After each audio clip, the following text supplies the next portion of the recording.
Alright, testing, 1, 2, 3. What's going on, fellow rogues? It's Mass Mayor here, and welcome in for my final Powerwash Simulator stream before I go on my vacation starting this Saturday. So, this is actually going to be the conclusion for the Shrek DLC tonight. We got one more job we got to do, which is Dragon's Lair. And then from there, next time I'll be streaming this will be on the 21st. See, I was literally just going through this in my Castlevania stream a bit ago, trying to figure out when the next stream for that's going to be. Because we actually finished we got, like, you know, the good ending for Castlevania Aria of Sorrow tonight, and you know, I realized, like, shoot, I gotta go back through and actually, you know, play through, like, to do the final boss and everything. So basically, you know, next time I stream, I'll do my Wednesday stream for, you know, Retro and also Powerwash Simulator. It'll be the conclusion for Aria of Sorrow and the start of a new DLC for, you know, Powerwash Simulator. We're gonna be starting on the Alice in Wonderland DLC, which is gonna be really exciting to see, like, how that's gonna go. Because as I've said previously, I've kind of got, like, some ideas on what I want to play, which ones I want to do, you know, between all this. Because I'm kind of on the fence on doing Wallace and Gromit. I know Warhammer 40,000. I'm definitely not going to be doing that one because I don't really know anything at all about Warhammer. But I'm somewhat versed on Wallace and Gromit, and that seems like that's something I definitely would be more interested in seeing, like, how that goes. And like I said, we're about to finish up Shrek. The next one's going to be Alice's Adventures, you know, Alice in Wonderland. And I'm kind of on the fence on the SpongeBob DLC. Want to do the Back to the Future one for sure. I just got to buy that one. And I'd like to do the one for Final Fantasy VII Remake. The only thing is I haven't actually, you know, played the remake yet. So I know that might actually go into spoiler territory if I play that, you know, before I actually finish the remake. I don't even know when I'm going to get the remake, considering I got other games on the pipeline, like, you know, finally getting started on my Pokemon Let's Go Pikachu series, Bloodborne, Doom the Dark Ages. When I get that, like, you know, towards like later on in the month. So I'll probably doing, like, the Pokemon Let's Go Pikachu series before Doom the Dark Ages. There's, like, you know, several games on the pipeline, and I've been really meaning to get the Final Fantasy VII Remake, and one day I'm going to. But I'm hoping to actually try to do that before Powerwash Simulator, you know, 2 comes out, so I can have all this done and everything. But yeah, like I said, we got one more episode to do for this, or one more thing here. I don't really think it's gonna take too long. It felt like, you know, the welcome in, Sammy. But yeah, it's gonna be a fun one. It's always good to see you, Sammy. But yeah, I don't think Dragon's Lair is gonna take too long because I did check it out last stream. I did kind of get a little bit of a look at it, and it doesn't seem like it's gonna be anywhere near as big as that freaking potion factory. That one's probably like my least favorite out of like all the jobs I've done so far. Shrek's swamp was like my favorite. That was like probably my favorite spot, and because Duloc was pretty. That one had like a little bit of link to it. Duloc was of course like got ripped. I feel like I still got ripped off by Farquaad. But, yeah, between, like, the Hansel's Honeymoon Hideaway, that one was pretty fun. Didn't really take a whole lot of time to do that one. It was pretty small. Just the onion carriage was a pain in the ass. Duloc definitely took some time. I think, like, I did, like, a whole stream. Well, I think I did that and the Honeymoon Hideaway in one go. And, Shrek Swamp, I think we did that. We did that, isolated. We did just one stream for that, like, a stream just doing that. But the Fairy Godmother's Potion Factory, the main reason that one was a pain was outside how large the walls and the floors were. Is like the parts that were moving. They had like a wheel that moved and all this other stuff, and I hated that. It was like so difficult to clean. So I'm glad I never have to do that again. But of course, like it's a difficult place to clean. For probably like one of the most annoying characters. And I mean, I don't think Fairy Godmother. I don't know if she's got like Umbridge, Professor Umbridge, energy, like Dolores Umbridge, from Harry Potter. I don't know if she's got that level of reason for people to hate her. Trying to like be fancy about it, but to me she's kind of up there. I mean, just from that freaking job she put me on, I feel like she honestly like hired me. She like intentionally like just messed up this factory. She blamed it on Shrek, and she wanted me to go and take the job just because I did jobs for Shrek and Fiona. Yeah, I don't. Yeah, I don't think anything's as bad as Umbridge. I guess that's like one of the main things that's got main perks. Like whenever I get around to playing Hogwarts Legacy. Umbridge isn't in it, but at the same time, I kind of wish he was so I could do some trolling. Some hardcore, just a little bit of wizardry knavery, however you want to put it. Anyway, let's go ahead and like get the show on the road, Rogues. I said, this is gonna be my final stream for this before vacation, and when I get back to it, we'll be starting on the Alice in Wonderland stuff. This is like the last Shrek job. I don't think it's gonna take too long. We already read this previously, but I'll do it again. This is from Donkey. Wash a lot. I can't do an Eddie Murphy voice. I don't even like expect that. Wash a lot. You're like a walking fountain of youth. Just looking at you adds years of my life. So how long do donkeys live for anyways? Wait, am I going to focus, Donkey? Now everything's settled down. We're taking the kids off to see the world. All of it. Every last waffle. Then a brainwave hit me like a huge golden nugget.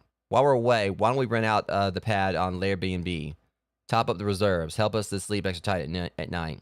Now, donkeys and dragons are relatively clean animals, but this place ain't currently fit for habitation. I know you're the one to bring that sparkle back. And I'm just really curious to see, because I know this is definitely going to be shiny when it's over. I'm having a feeling this could end up like being like the best looking one. Charlie Murphy. Charlie Murphy! Well, no, I mean, it's definitely like a lot of darkness going on here. In regards like just how...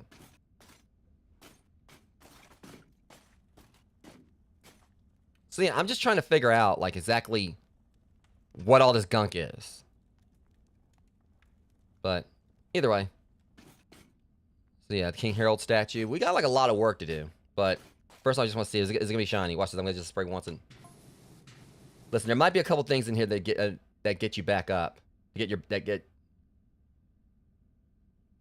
back up. Okay. I don't know if it's a typo or what, but... Let me just put your mind straight on those. Oh, yeah, that's going to be shiny. That actually kind of hurts my eyes a little bit. Jeez. Yep, this is definitely going to be, Yeah.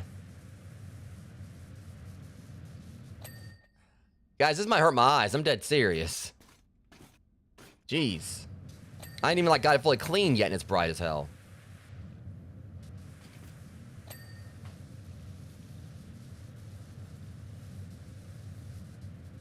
It's gonna be interesting to see like how this all looks once it's over. I probably shouldn't have focused on this. I should have saved this for last because now I'm got to like look at this throughout the entirety of cleaning everything. Like I could have saved this for last and not like have my corneas or whatever like get burned off.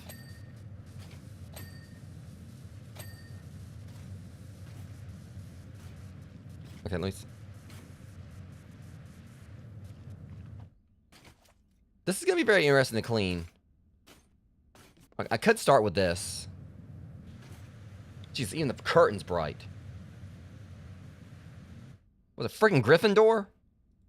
Oh, great. No, dragon's a freaking Gryffindor.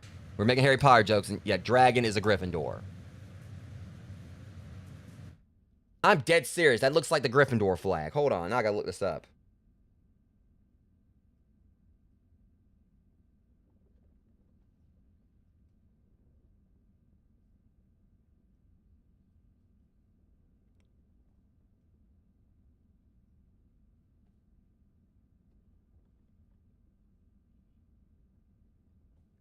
Dragon is a freaking Gryffindor.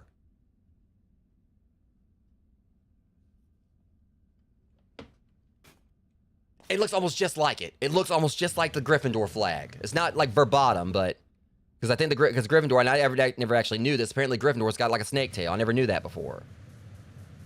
So I'm guessing is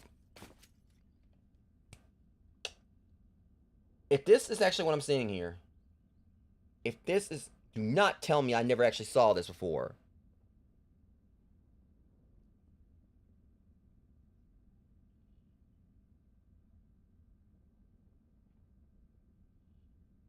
I was looking at that to make sure the Griffin, like, that's exactly what I was thinking.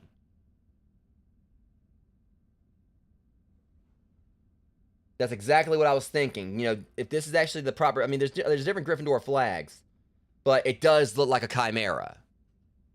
And I never noticed that before. It's got a snake tail. It doesn't have, like, wings or anything.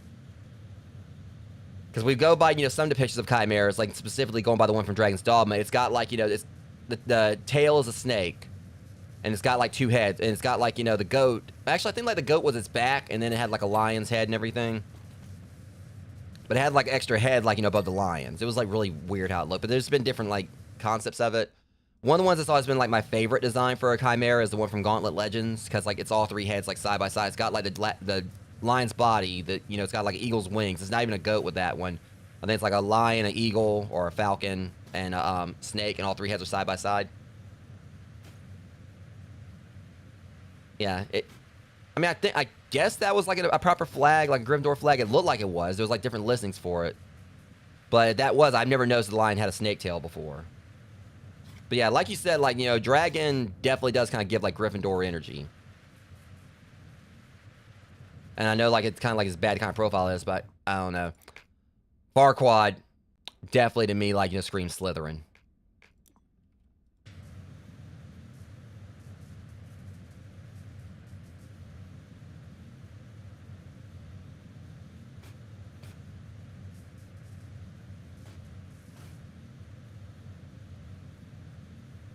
Yeah, but that particular chimera design, it did look somewhat like the one from Dragon's Dogma, because like it's the snake, you know, the snake is actually the tail in that one. And I fought my fair share of chimeras in Dragon's Dogma. Because the way they're pretty much designed is that, like, you know, the way it works, jeez, I just like sliced all through that, is if like, you know, if you can cut off the tail, you don't have to worry about the snake being able to poison you, if I'm right. Because the snake will actually bite you. Or actually, if you try to climb on the chimera with the snake tail active, the snake will basically bite you and pull you off. The goat head can put you to sleep. So if you disable that, you won't have to worry about being put to sleep. Yeah, totally. Now I could definitely probably see like Fiona being, you know, I don't know. I think like Ravenclaw usually I think is like considered intelligent. I think like, you know, the Gryffindor's brave. I think like its main trait I think is bravery. I believe, like, Slytherin is, like, you know, being cunning. But a Slytherin doesn't always mean bad. You know, it doesn't mean, like, someone's bad, where they just, like, kind of get that personification. Because a lot of times we see, like, you know, they basically really kind of try to portray Slytherins as, like, the Sith.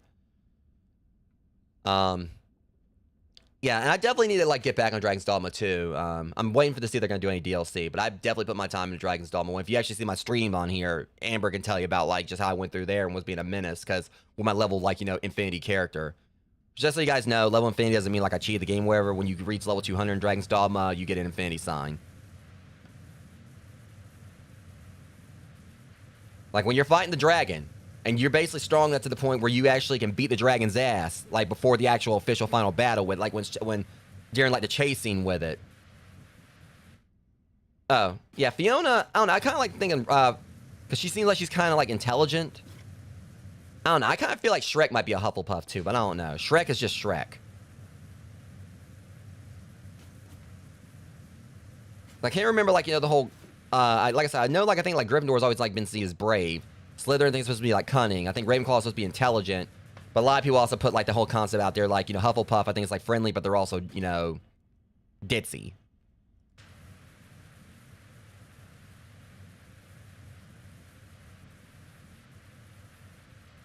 Yeah. I think, like, you know, the whole thing with Shrek, he might be an idiot savant in ways. But at the same time, like, you know, just when you think about the way he has, like, some very, like, the whole onions have layers thing, it's kind of like showing, I don't think he really is an idiot savant. I kind of would see, like, Shrek as a Gryffindor when you think about the fact he basically went out and did something pretty much he really didn't want to do, but did it anyway. Even though that was mainly, I think, just try to get people, like, you know, get people to leave him alone. I believe, yeah, it was the Sphinx. The Sphinx, like, really threw me off. But, of course, in that moment when I basically, you know, was being me, the Sphinx tried to take off, and the whole... So, here's the thing about Dragon's Dogma 2, guys. I'm not really going to go too much into, for those that haven't played Dragon's Dogma 2, I'm not going to go into too much on it. I mean, I don't care what people said. It was, like, one of my definite candidates for Game of the Year last year. No, it had, like, its, you know, definitely its problems and everything, but... but it didn't really feel like it's optimized in some ways as the first game, but I still loved it. I just wish we could have had that 60 frames per second on the PlayStation, you know, on the PlayStation console starting off. But you can see this, you can encounter the Sphinx in it, as you know, just typically, you know, it's riddles you got to deal with. I did something. I basically did something that was definitely, you know, I kind of cheated. Well, didn't really cheat. It's just I had opportunity to do something. I did it. So, the Sphinx, after you solve a certain amount of riddles, it flies off. And the whole point behind that is I already, like, you know, just wandered across the Sphinx. I know we're not even realizing it was in the game, I don't think. The Sphinx flew off. And I jumped on its back, like, right when it was trying to take off. And instead of having to go and, like, go all the way across, like travel all around trying to find her, I basically rode, like, you know, on her back. Like, friggin', you know, like Bastion riding Falcor in the Neverending Story. Literally rode her back all the way, like, to the other location. So I didn't have to track her down. I went with her where she, you know, where she went. And I didn't even know you could do it. Like, I just jumped on her back when she was taking off, like, wondering what was going to happen. And, you know, she flew off with me, like, you know, holding on to her.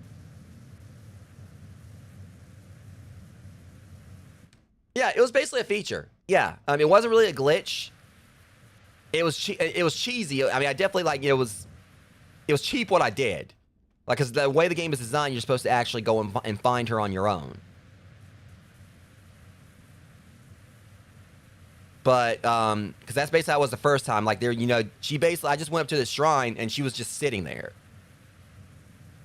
Matter of fact, we'll get back to clean in just a second. I'm going to show y'all what I did, because I got the clip. I mean, that's the thing, like, my Dragon's Dogma, these streams are, like, basically where it's kind of like more like a, like, you know, relaxed, you know, downtime where I'm just doing whatever anyway while I'm cleaning. So, but y'all gotta see this. I just gotta find the right... As a matter of fact, speaking of Fiona, that clip, I forgot about that. Let me see if I actually got, like, a proper folder for this. Well, one of the riddles kind of frustrated me. I'll just say there's a jar. She wants you to basically carry this jar all the way back to her location and everything. And I was like, I ain't doing that. I think I remember I just went to the town. I think went to where the jar was and just, like, you know, teleported with it. I was like, I ain't doing all that. There's just, like, so many ways that she gave me, like, a solution that was, like, very convoluted, and I just basically just took the easy route. I was like, I'm not dealing with that. All right, let me see. Let me do right here. I'm trying to find one. Right here. Let me kind of, like, just...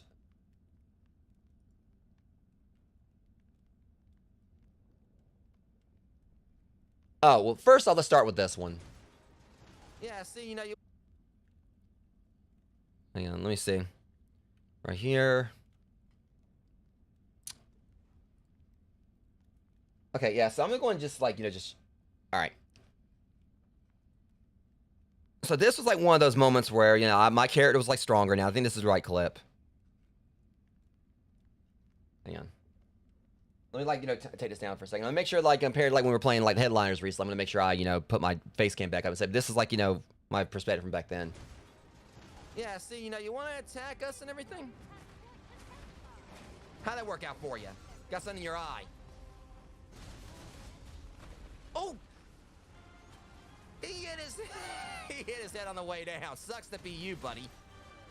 Yeah, so that's when I actually realized that was one of the few, like, I think it happened once before. But yeah, like, basically what took the Cyclops out is he busted his face, like, after I knocked him down. Like, I basically stabbed him right in his eye and everything. And he basically busted his face, like, on the way down, and I took advantage of it. And don't get me started on the fact that these dumb morons can actually, fall out. You can have them in front of a bridge and they'll fall off. Like, I need to make a highlight montage of it, because I've got, like, 189 clips just from Dragon's Dogma 2. I definitely can make a massive highlight montage from that. Like, there was, like, so many moments that I had just from Dragon's Dogma 2. But I'm just gonna go and, like, let's see if I can find the right one. Oh, no, you don't. Again with the meteors, Fiona? Well, yeah, well, this is, like, one of them. So this is, like, one of the chimeras. So this is how the chimeras were designed in this. Focus on the goat, because this thing's an absolute pain in the ass. Yeah, I'm the bad guy. Duh. Little Billy Goat Eilish for you. God, that was fucking terrible. And I ain't taking it back. Damn. Yeah, and that joke was terrible. I'll just go on record and say that. Let me see here. Where was, like, what was the right one here? As a matter of fact, where'd OBS go? There it is. All right, so I'm trying to find the right one, because we're going to get back to the game in just a second, guys. Because I was talking about the meteor shower, and there's a reason for that. Because, I mean, I've seen, like, some stuff for the Sphinx here or whatever, and trust me when y'all see the Sphinx. I mean, I'm going to go ahead and say, when I saw the Sphinx, no comment. I'm trying to find the right one, because there was one where Fiona kind of, like, I got frustrated, because if it wasn't like a monster, it was ox cards. I will say, every time, like, we got an ox card or whatever, and I knew Fiona had that meteor shower or whatever, I knew for a fact we were going to start walking. Hang on, this ain't it. Soren's like I said, I'm going to probably eventually make a highlight montage of all this, because there's, like, a lot of comedy gold. But there's the one with...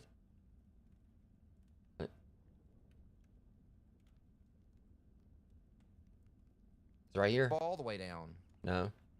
Like, all three of them busted their asses right then. Where is it? I mean, I know it was when we were in the desert area.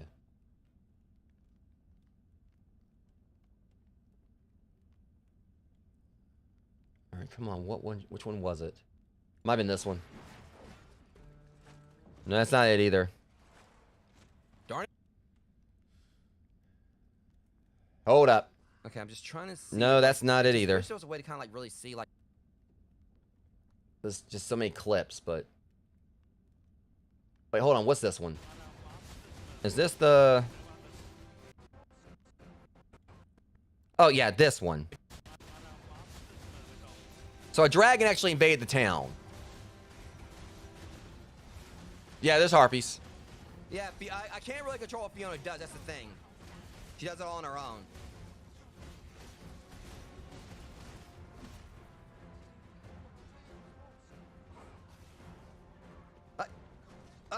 You good? I got you, Gina.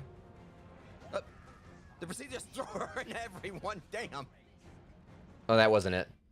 Yeah, there's, let me see. Oh, here it is, I think. What happened with the dragon next? Get out of here. Go, go, go. Clear the streets. We got this. Hey, did it leave? Yeah, you better run. Wimp. Don't look at me, all right? I did more than you did, Sir Dumpling. You want to make something up with your ugly ass? That's what I thought. All right, you carry on your way, I'll carry on mine. Yeah, you don't want to draw a weapon in a town or whatever. They'll forget you just, like, stayed off a dragon and try to save them, and they'll just see you as more of a threat. Okay, where is this one thing? Because it was like when we got to the desert, and it was when I was actually first able to really start contending with everything.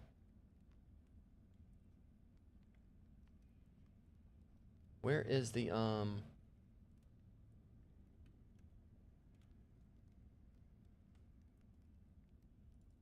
down. It's not this one. I think we already checked that one. I'm trying to find it because it was just like, it was a moment. That's all I'll say. Fiona and them.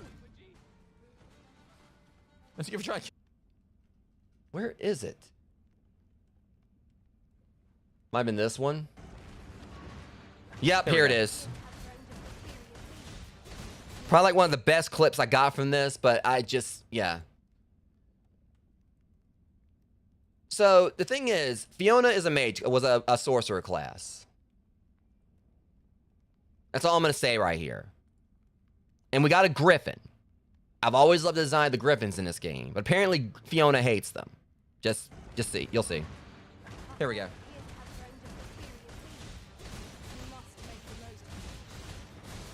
Oh, believe me, I am. No, she said she was gonna end it. Gotcha. Whoa, Fiona! What in the hell is wrong with you? Fiona, I had that, just so you know. Damn. So just to put this in perspective, what happened there? Oh, believe me, I am. This thing still had 3 health bars. Gotcha. And she won, and the first meteor took it out. It didn't even, like, you know, like the rest of the meteors, when they came down, it was already dead. She one-shot it with a meteor. I mean, it was I already weakened it, but... Whoa, Fiona, what in the hell is wrong with you? Yeah, that thing was dead the moment that first meteor, like, struck or whatever. And, yeah, so... And, like I said, don't get me started on the ox carts. So, the way this game works is that you can do fast travel via ox carts to go to other towns, but you can get attacked. You can get attacked or whatever, like, you know, by monsters. And I'll be over there trying to fight something. Fiona summons a meteor shower, and yeah, I want to say there's a few times that she actually missed the monsters but hit the ox cart, then we had to walk afterwards. Because if the ox cart gets destroyed, you have to walk. And unfortunately, there's only like so much you can do with like fast travel. You get something called fairy stones. In the first game, you had like an eternal fairy stone you can get, so you had infinite fast travel as long as you had port crystals around. But yeah. Get into the actual proper thing now, the reason I did this. I was just showing you all a few clips of that.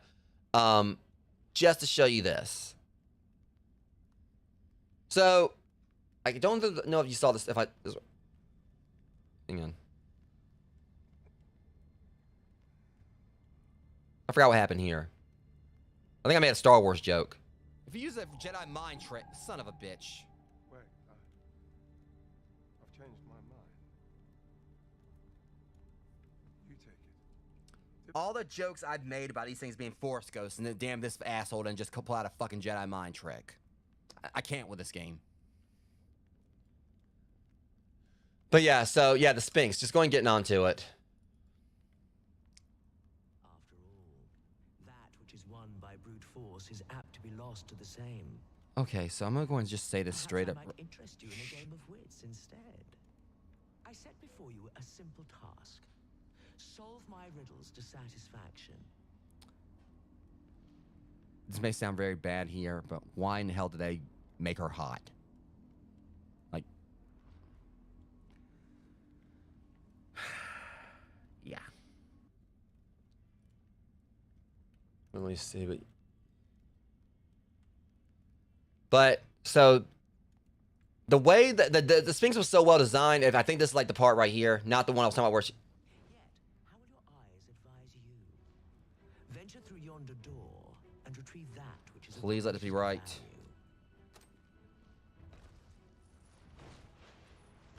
So, this is your choice. The greatest worth your eyes describe. Yeah. And why the hell they try to, like, you know, make her overly hot for some reason? This is what I saw. Got it. Your eyes see true. Yeah, it's...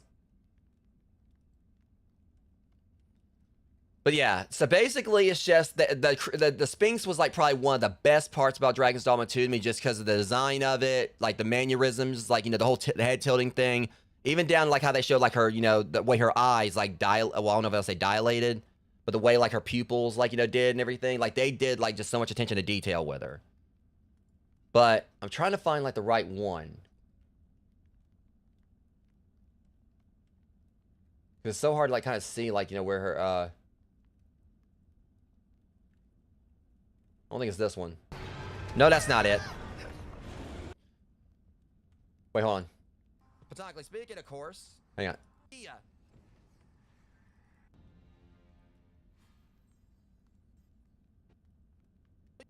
Okay, well, at least I got the right. I thought it was another one, but here's what happened. You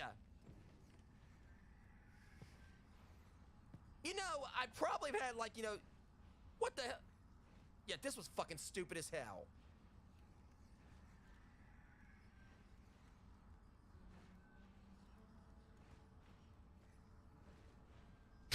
Well, I guess I'll be back later, Fiona. Note to self, don't use, like, a giant riddle monster as an Uber. And there's, like, another one here, but... Botanically speaking, of course. Alright, just don't move, Spinksy. Yeah, I was having to refill my stamina. Alright, we're good. Just gotta keep on refilling my stamina. Yeah. And hope she lands sometime soon. I mean, at least you don't mind, like, me riding with her, I suppose. You know, she's got, like, that... some serious rested bitch face going on right now. But, yeah... that's basically, like, what I liked about the game. The factor that they could, you know, you pretty much... they gave you, like, different solutions and stuff. So, like, normally...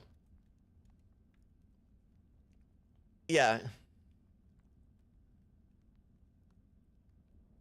I wasn't in a hurry to get it until Gotham Knights came out, and from then on, I was doomed. Medium didn't help either.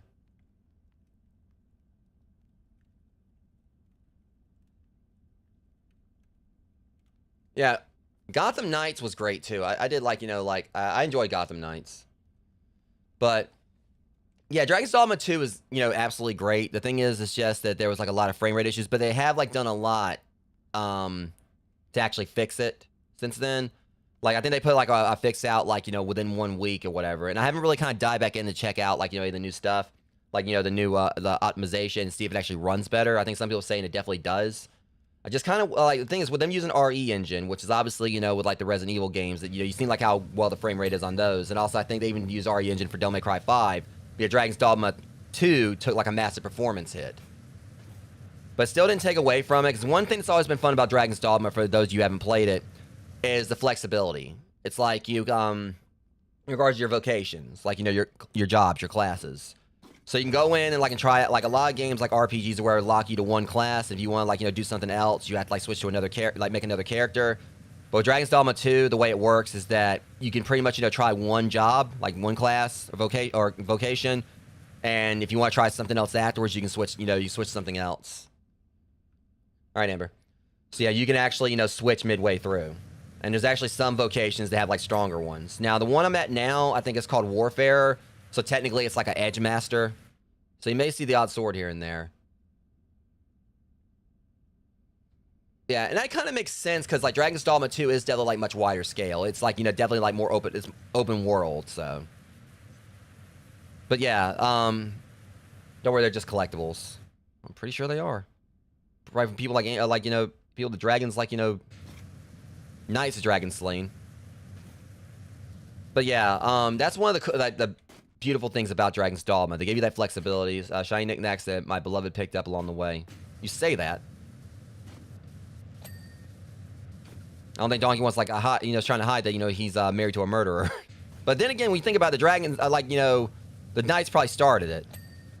She's like a big scaly magpie, always looking out for something gleaming in the sunlight. Well, that too. So she probably hasn't actually really killed, like, I'm pretty sure they put like the whole emphasis out there. Dragons probably, like, you know, killed knights, but it makes sense, you know, because if they're coming to the lair trying to kill her or whatever.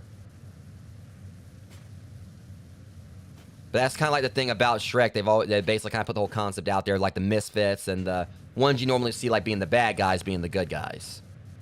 But yet, like, the ones that are like, you know, royalty and everything are the ones that are, you know.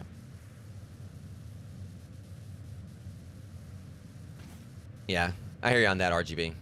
But yeah, with Dragon's Dogma, what's always been great about the series is that you can, yeah, you get like you can pretty much you can choose a vocation. If you're not keen on it, you can like use another one. Like I said, I'm in a class called Warfarer now.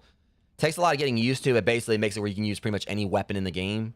So you can basically use like weapons across all different classes. Like so if you want to use like like the stuff for Strider, or I mean I was a thief originally, but because in the first game it's a Strider class, and it may be Strider. I can't remember if they actually changed it from Strider to Thief or whatever, but basically Strider all around is your thief class. You get daggers and a bow.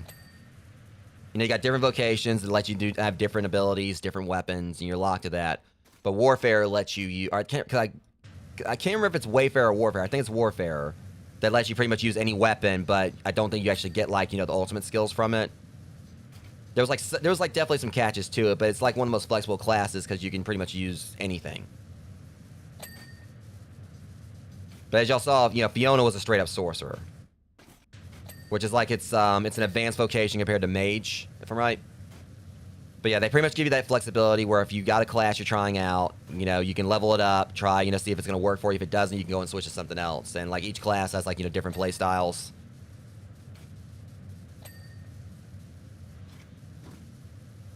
Like, example, I think like as the Mythic Spearhand or Magic Spearhand, whatever it was, basically let you be like you can pretty much, use like a staff, like, Darth Maul. Like, it wasn't an actual lightsaber, but, it basically definitely gave, like, some Darth Maul vibes.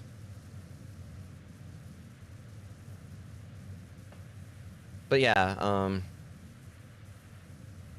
definitely, do hope, like, you can get yourself a PS5 and get yourself a copy of it, Sammy. It's, like I said, Dragon's Dogma 2 is great. The only thing I will say is that, you said you're showing excitement for the Harpies or whatever. The Harpies are actually one of the most... I hate to deal with the Harpies in those games. I mean, they weren't, I think, as bad for me in the first Dragon's Dogma, but Dragon's Dogma 2, yeah, they definitely kind of made them more of a pain in the ass. But I think that's the thing. Usually that's how it is with flying enemies. They're always going to be usually pains. God knows the racks in Borderlands. Yeah. But if you never played Dragon's Dogma 1, that's definitely great as well, too. Like I said, you can watch my playthrough of Dragon's Dogma 1, because I will say, if you want to, but also, I know you probably don't want to, like, see spoilers. But, like, when I did my playthrough of it, I already, like, played through it, like, I think I already had about 200 hours in it. But just with, I just went through, did the main story, and I just sped through it. Like, literally, I was so powerful that I was able to go through, and nothing was ever actually really able to stand a chance against me. Like, I'm pretty much at the point in the first Dragon's Dogma where the DLC, which is actually supposed to be, like, the DLC, Bitter Black Isle, which is actually, the post-game stuff where you gotta be your strongest to go in there. I don't even actually take my pawns in there with me anymore. Like, my character's so strong, he can go in there and basically, I can solo Bitter Black Isle without pawns. Just kind of explain things there, because this isn't really spoilerific either. What the pawns are, what you saw with, like, the little other characters that are following me around, those weren't actually, character-controlled, or, like, player-controlled, or, they were actually CPUs. And Fiona basically is my pawn, like, my, personal assistant or whatever. And what you can do to basically have a full group is you hire, like, other, players' pawns to help you out. That's basically the multiplayer aspect of the game. It doesn't actually have pure multiplayer, but you can hire other people's pawns to help you. And as they, travel with you on journeys, and, like, your pawn goes out, like, travels, like it's hired by other players, they gain knowledge that they can use, like, to help you, and vice versa. But yeah. Trust me, I know. I actually have gotten, like, like 100% of completion, like my platinums in both God of War, like 26, like the remake, or like the, the Norse God of War, Data Boy, and also Ragnarok. And God knows, the last trophy I need for Ragnarok, like, the last, like, trophy being that last Valkyrie. Oof. That was one of the toughest bosses I've ever fought. I never played Chains of Olympus. I played the first 3 Gods of War, Data Boy, and Data Boy 2. Or Data Boy Ragnarok. But I've heard the good things about Chains of Olympus. Yeah, and I never remember, I think I actually platinum God of War 3 too.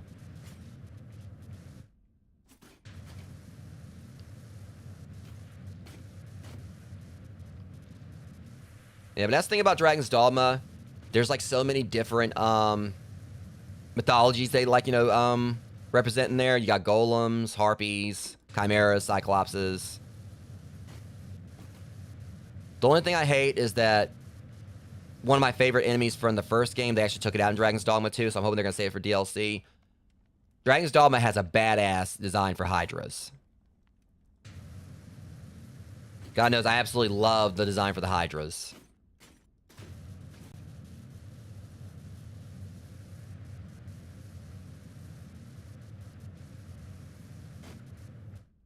So yeah, I mean, it's definitely, like, you know, worth picking up. I mean, like, there's a lot of people that basically crapped over Dragon's Dogma 2 because of the frame rate and other stuff, and they were, like, basically anytime someone said it was Game of the Year candidate, people were trying to, like, shoot them down, saying, no, it's not, blah, blah, this, blah, blah, that.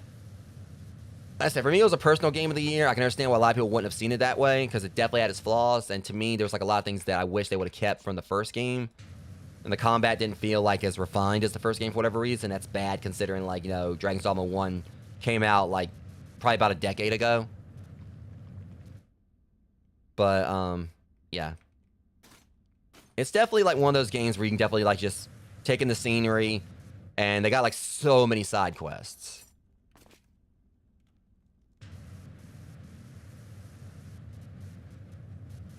Yeah, they got, like, so many side quests in, Dragon's Dogma 2. It's, you know, and some of them are absolutely, like, some of them can be actually a bit hilarious.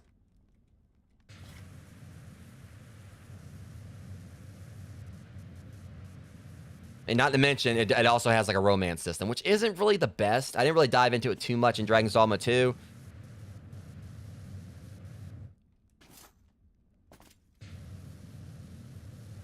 Which, if anyone, like, in the chat actually is kind of curious, like, who I romanced in Dragon's Dogma 1, I'll just go ahead and say it. Eleanor.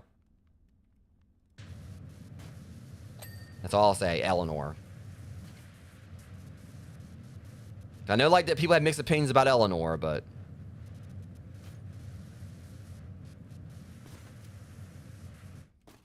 let's just say there was one moment in my playthrough of Dragon's Dogma, like, you know, on, like, you know, here on this YouTube channel. And again, it wasn't my first time beating it. I've beaten it multiple times.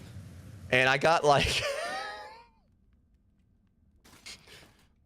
I'm pretty sure Amber knows what I'm talking about because she saw it. Like, I'm just, like, you know, just being just comical throughout the whole game. But the moment, like, you know, something happened where, like, these guards were trying to kill Eleanor, yeah, I got kind of feral. Like, it basically got to the point where I was, like, you know, I was no longer, like, I was kind of shown as, like, you know, y'all realizing y'all are dealing with the Arisen's girlfriend, right? And basically, if people see you as an Arisen in Dragon's Dogma, you're basically kind of a big deal.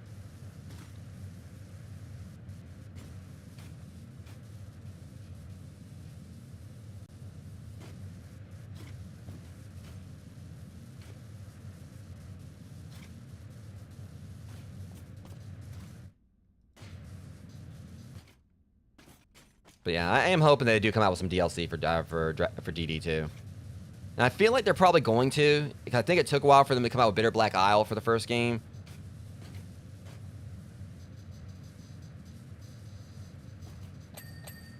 But I'm just, like I said, I'm just really hoping that we're going to see, like, some love for, like, some of, like, the creatures they cut. Because, again, I was really bummed out when I went through the whole game and didn't see one Hydra.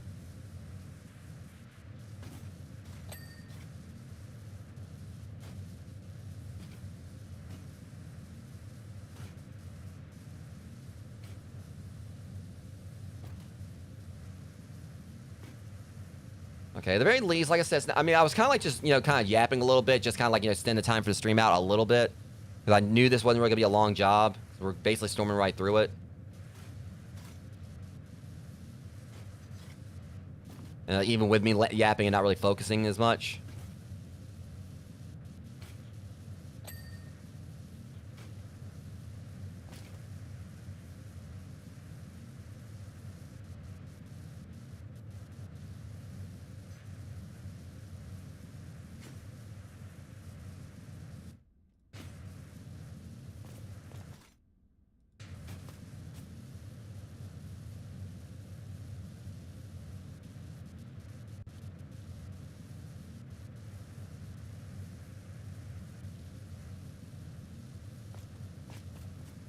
Alright, so...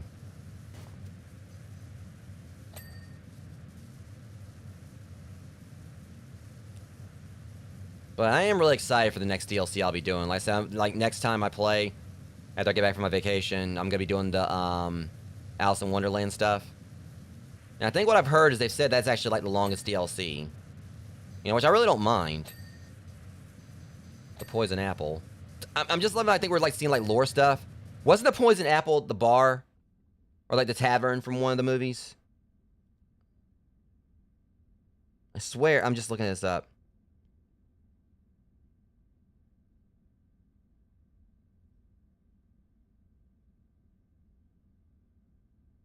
Shady and Dangerous Tavern. Yeah, I figured as much.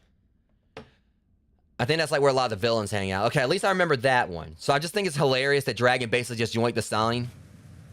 It's not even colorful. It's not even like, or it's not even like shiny or anything. But I mean, then again, like Donkey said, she's basically like a magpie, and that she pretty much just like, you know, just if you know she likes it, you know, she just snatches it up. So I like how she just like took the sign from like the villain's tavern.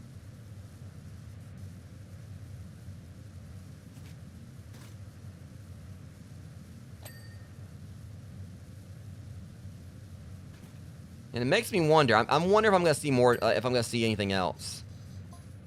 There's also that sword, shield, and helmet clumped together in a pile.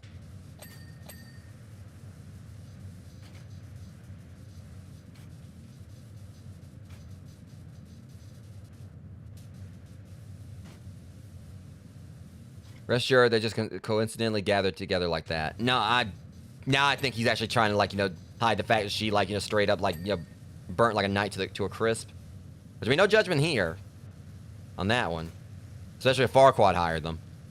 And the pseudo outline on the wall behind them? Yep. Dragon outright torched someone. But I mean, I told y'all that's probably what she did.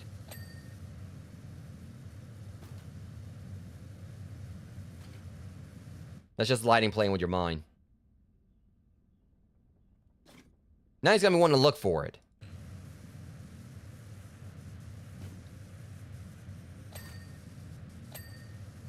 So yeah, like I basically, you know, it's what I said. Donkey's basically knows dang well that his wife, you know, killed knights or whatever. I'm just wondering if it actually happened after they started dating, or after they got together, or beforehand. I'm just imagine like Donkey in here just like making waffles or whatever, and then afterwards out of nowhere, like he just hears like a roar of flames, or hears the roars, like sees like, you know, a room that just brighten up. And he just sees, like, you know, some ashes and everything in the corner. Okay. Now I want to see if that's... Oh, my God. Yep. I just love... And I wonder if there actually could be an actual reference. I don't know how they get away from it, like, you know... But I swear it looks like the Master Emerald. It looks dead on like the Master Emerald from Sonic.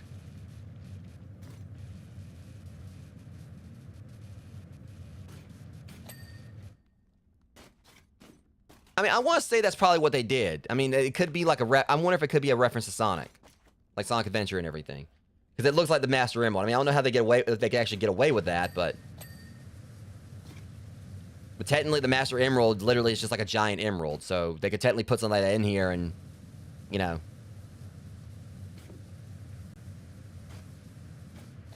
I mean, it would kind of be on point. But now that I shine that off, and I can just, like, imagine, like, you know, basically made it like it's visible. Just picture, like, you know, all of a sudden you hear, here I come, rougher than the rest of them. And then the curtain opens up and you see Knuckles walk through.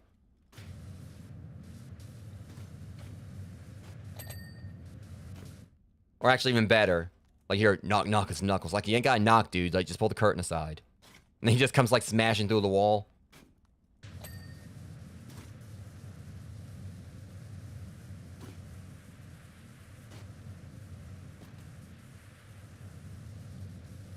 That's another game I actually I would like to play eventually also, do a stream for. I mean, because I absolutely love Sonic Adventure. And God, I have, like, you know, childhood memories of that. I remember, like, you know, when I first saw the commercial where they had, like, a thing like Sonic DJing, when they were, like, you know, commercials for the Dreamcast. And they had the thing where, like, it showed him, like, running down the building, and, I think it was on Speed Highway.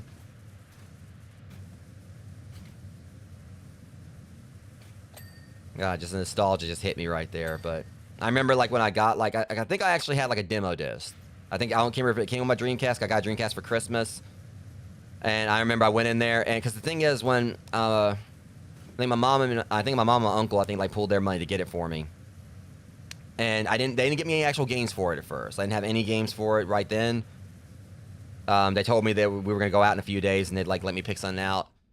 And I remember like, the demo disc. It had like, like Power Stone. I think the only person you could play as, I think, was Falcon.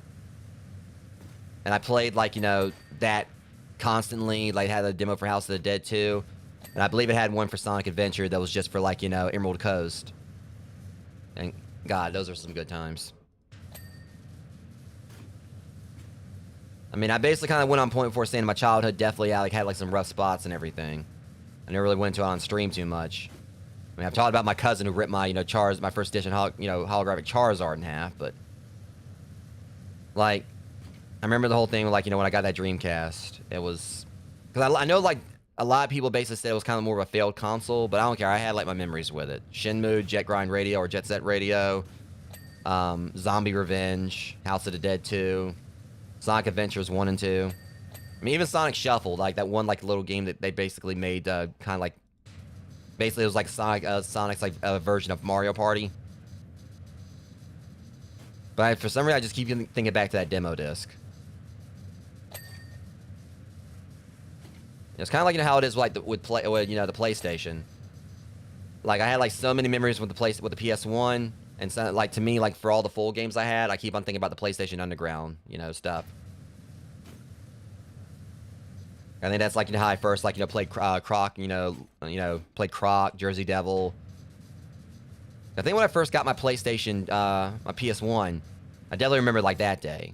I think it was Christmas, then too, and this is basically how far back this was. This is back when it was the RGB cables, no HDMI, just RGB cables and a tube television. And I remember like, we were having the hardest time getting the thing working because for some reason it's like, it just kept on like showing like when we were doing the inputs, we could hear it, and it had like this really weird like thing where it was kind of like the input was bluish.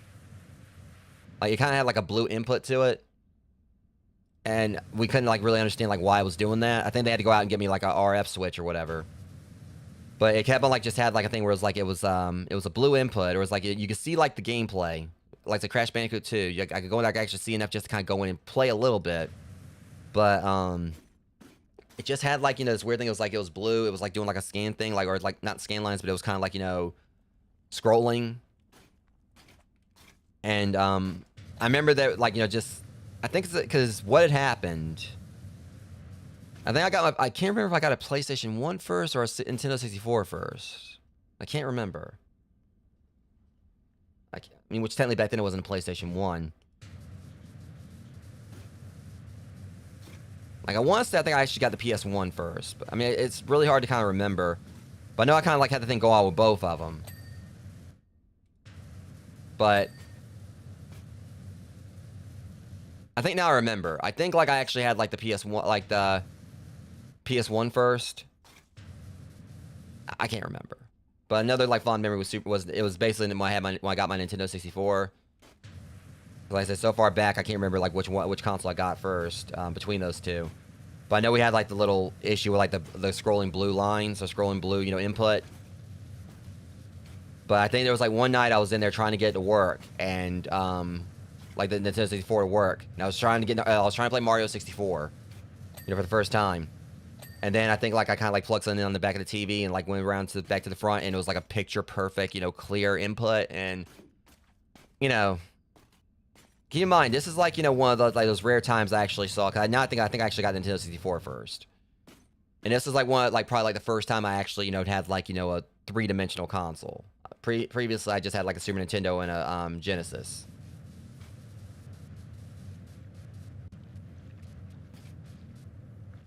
Yeah, but it was just like I literally, like I came back around, I was like, please let it work. And then I just saw, the opening title thing, picture, just crystal clear. Yeah. I really do miss those days. There's a golden egg. I think she yoinked I think the egg from the goose that lays the golden egg.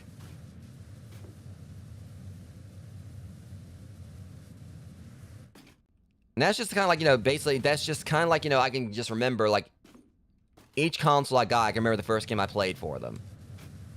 When I got a Super Nintendo, my very first game was Super Ghouls and Ghosts.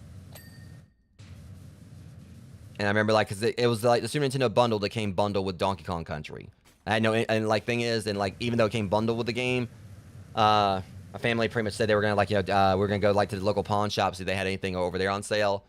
And sure enough, they had, like, I saw Super Ghouls and Ghosts, and whatever reason, I just like wanted to get it. The game was like hard as hell, but it's also one of those games I'm actually really like, you know, just proud to say I actually did finish. Playing trade and helped the college with their anime game night, and I had all these game bros not taking me seriously. Yeah.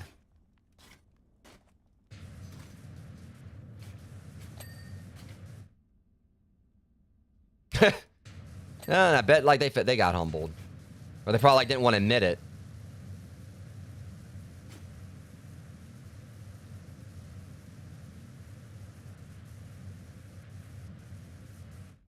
But yeah,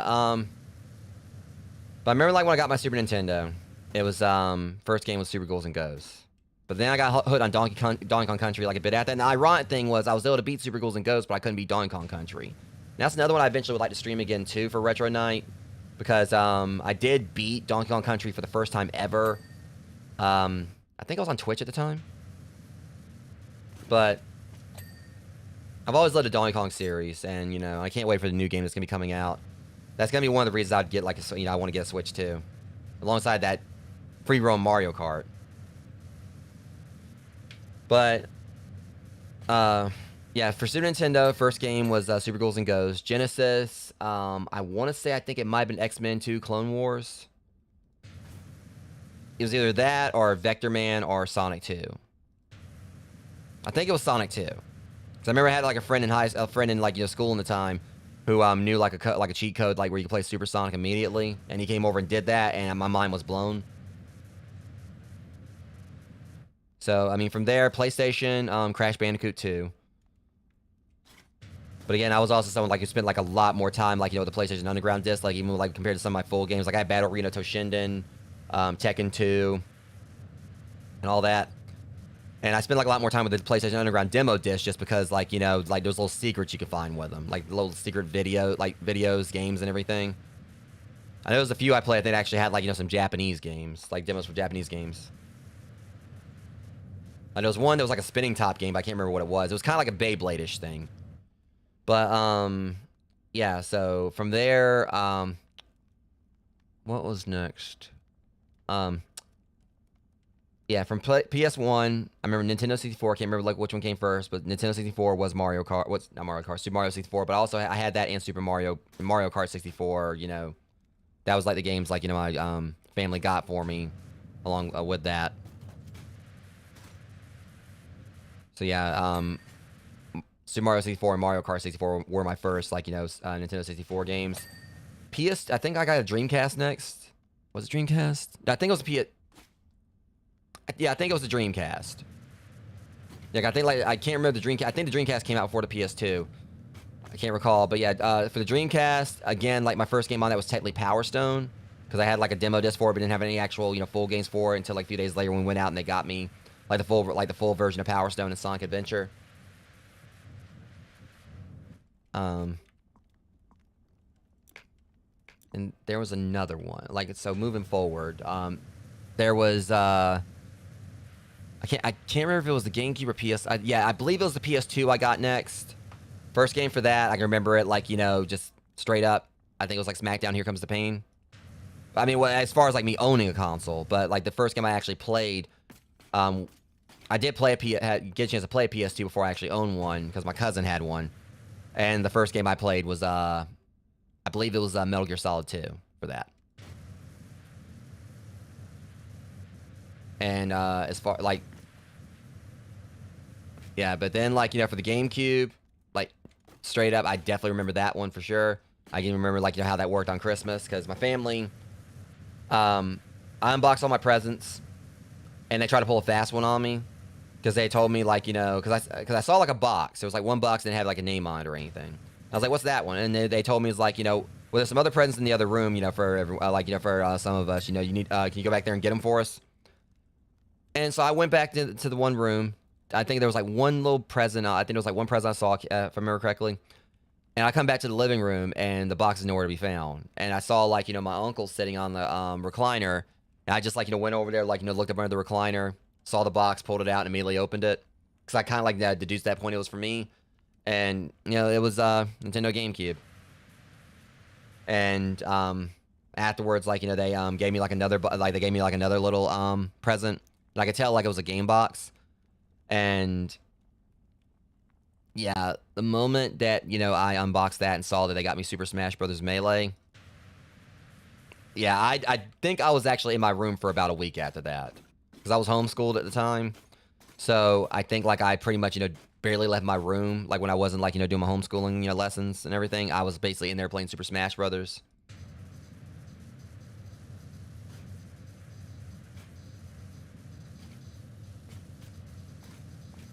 But yeah, that's the thing. I think, like, there's a lot of people this day and time don't know how good they actually, got, like, basically, I know I've definitely, kind of, like, had my complaints about how my life's gone at times lately.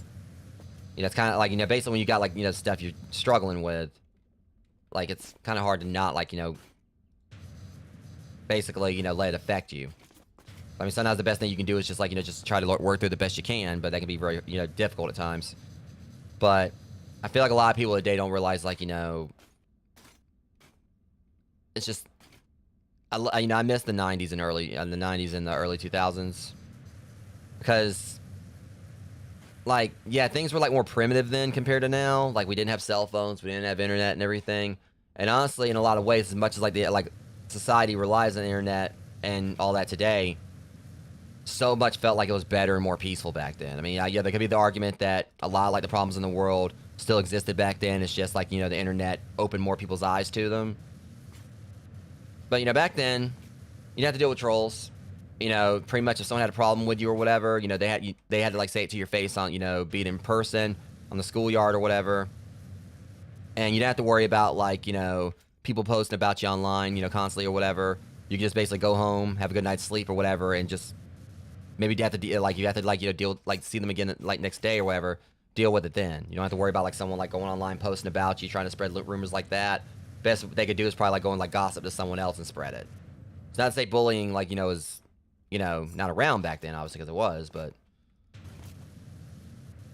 pretty much it's just, it kind of felt like it was much easier to deal with. I mean, I got thick skin, but not everyone does, and it's definitely a problematic thing when you've got, like, pretty much this whole, like, the World Wide Web where people can, like, say stuff, do stuff, and think they don't have to worry about, like, any kind of accountability for it. But yeah, back then, like, when it wasn't cell phones, we didn't have cell phones, didn't have, like, internet and everything. Yeah, I mean, obviously with the internet, if it wasn't for the internet, I wouldn't be able to do content creation and share that with you guys, be talking to you right now. I love technology, but God knows there's times I kind of feel like it's, kind of like a bit of a double-edged sword. I mean, to me, it's like technology is kind of like one of those things. It's more like a, it's like, to me, it feels like Jurassic Park with, like, machines and, microchips. Weird way to kind of, like, do the comparison, but it's pretty much, definitely kind of, like, makes it like Ian Malcolm's, thing of, basically, they were so, like, concerned about, like, if they could, they didn't think, like, if they should. So, because, like, yeah, the internet can be a great thing. And it's definitely, I guess it's kind of like a weird comparison, like, comparing it to Jurassic Park. But it's like the internet can be, like, a great thing. But God knows, a lot of people, like, take it as, like, a means to, like, try to, like, play God or whatever. Like, take, like, too much, like, think that gives them too much power. Or gives them, like, more power than they actually really have or deserve. And they let it go to their head. Especially when it comes to social media, which for me, that's, like, mixed bag thing. Yeah, it's a good way to actually connect with people. But to me, social media, by no means whatsoever, really is the same as just going to someone's house, hanging out with them. And it's a vibe I try to give, like, on my channel here. When people come by and hang out, I hope, like, give, like, a vibe of, basically, we were in the same room, sitting on the couch, just talking about stuff, just, and playing video games and everything.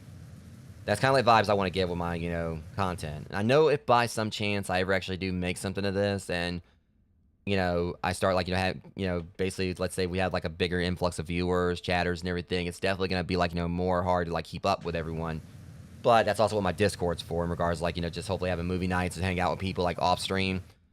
All right. Well, I always thought there was maybe some gold here, a jewel there, maybe in the odd collector scroll or whatever. Well, she hasn't cleaned this place like since you've been here, or it was. I guess Donnie's trying to say it's been dirty since or that she didn't like. He's been with her and he didn't realize how much she actually was like. Was taking. I thought most must be padding. Chocolate coins and milk bottle tops. Yeah, your wife's been busy, bud. But yeah, that's just my thing. I feel like a lot of people today don't realize that, there's like a lot of cool stuff with technology, but also back in the 90s and, 2000s and everything. All right, but all this, he really didn't realize she stole all this or took all this. Yeah, your wife's kind of a klepto. I mean, he said she was like a magpie, but it's just, like I said, I feel like a lot of people don't realize how they got it, how, good things were back then, because it was more primitive, but things like felt simpler. And, compared to how it is today and everything. Back then, people, like, went outside more. They weren't, like, on their phones all the time, which I'm guilty of being on my phone quite a bit. But basically, they went outside more. They, touched grass. Friends, like, commonly, well, like, more, like, about going to each other's houses and, hanging out and kicking it and just, instead of, like, just talking on, like, on, FaceTime or whatever. And like I said, it's not like completely distant technology, because here I am playing a video game, talking about technology and everything, on a live streaming service. Basically, so many things here that are straight up technology. But I think you guys kind of get what I'm saying. Yeah, and that too. Back then, you played a video game, watched a movie or watch a TV show. And then afterwards, you discussed it with your friends or family, like, afterwards or whatever, when you saw them and whatnot. You have to worry about, like, basically, logging onto a social media site and there being a spoiler right there. Basically, you could, like, go to the movies, you can, like, head to the movies or wherever, like, see, like, what's hot that summer or whatever, and then summer vacation's over, and then, like, you go and, like, hang out with your friends, at school or whatever, and you talk about it. Or, like, if they haven't seen the movie or whatever. I don't know where I was going with that. Basically, it's just like in the sense that, I just kind of miss how it was, like, back, you're excited for a game, Blockbuster Video has it in stock, and you don't have to worry about, like, basically it being spoiled for you before you actually can get up there to the video store to get it.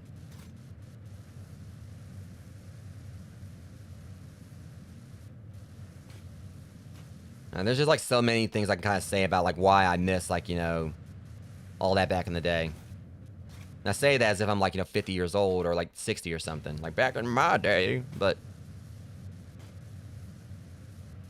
like I said, I mean, I just, like, there's a lot of times I think about, like, those Christmases where I got to open up those, those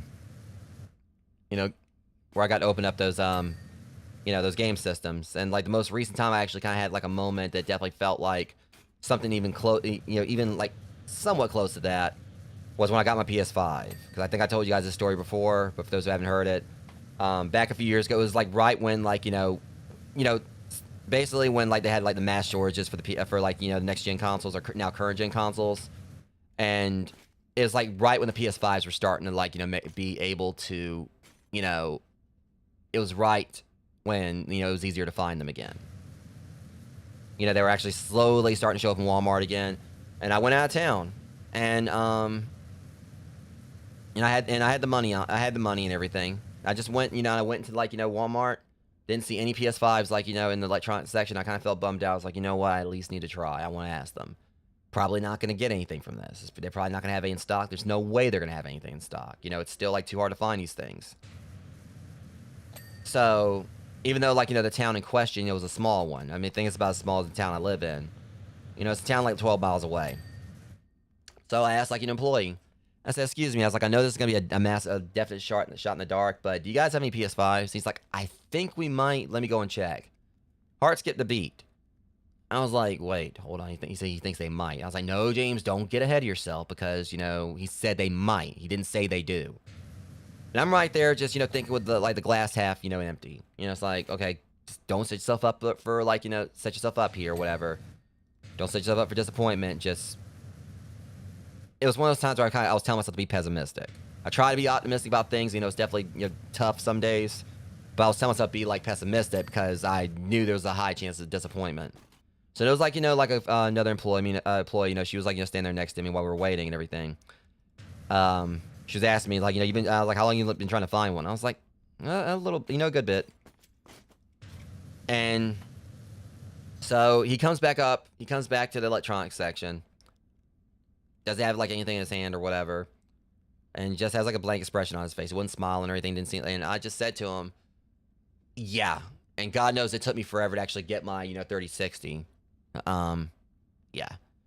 I've got lucky with the 3060 in my computer because there was actually someone like I found on Facebook Marketplace that was selling it for like, you know, slightly. It was not market value, but the value was basically about the same as if I actually would have got ordered online and like in the taxes and shipping. So I wasn't really complaining about it. Plus the guy was dealing with like, you know, going back and forth, like, you know, probably about 130 or 200 miles away, taking taking his wife to the hospital because, you know, she was like dealing with like a lot of like, you know, problems with her organs and everything. So I wouldn't complain about giving the guy like a little, like, I think I actually gave him like a little bit extra on top of what he wanted and everything, what he asked, just because they were like, you know, having to travel back and forth. And I wanted to help him out a little bit because he seemed like he was military, you know, really friendly guy.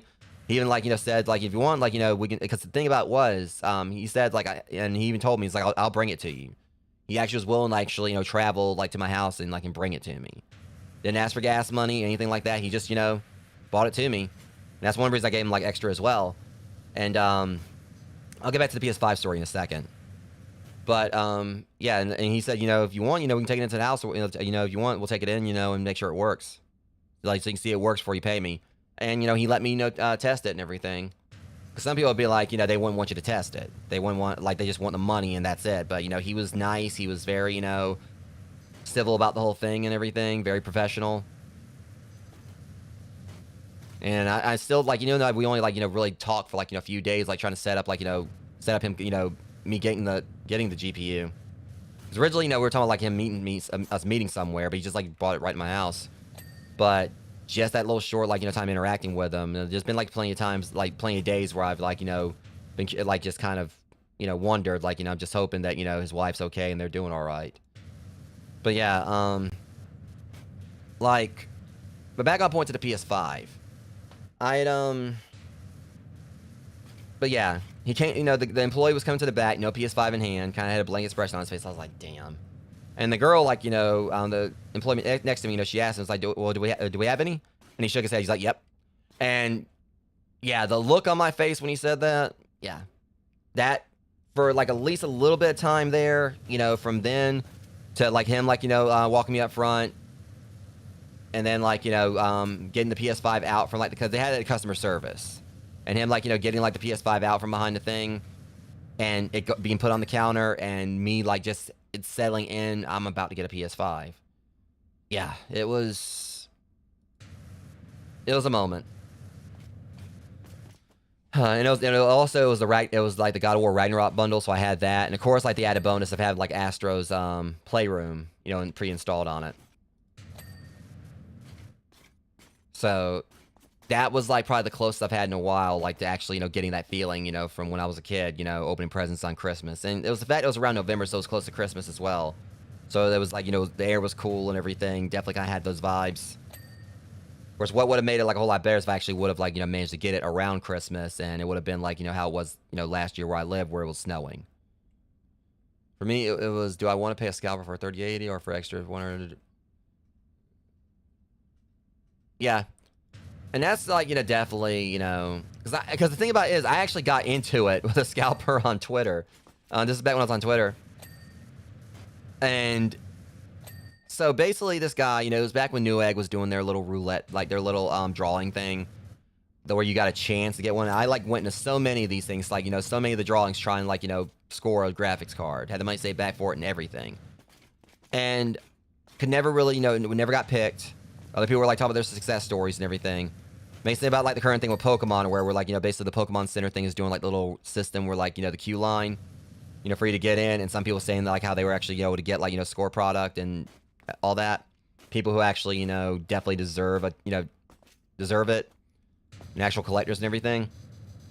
And so I never actually, you know, was able to get like, you know, pick for the Newegg Shuffle. That's what it's called, Newegg Shuffle. And this, there was this like, you know, one thing.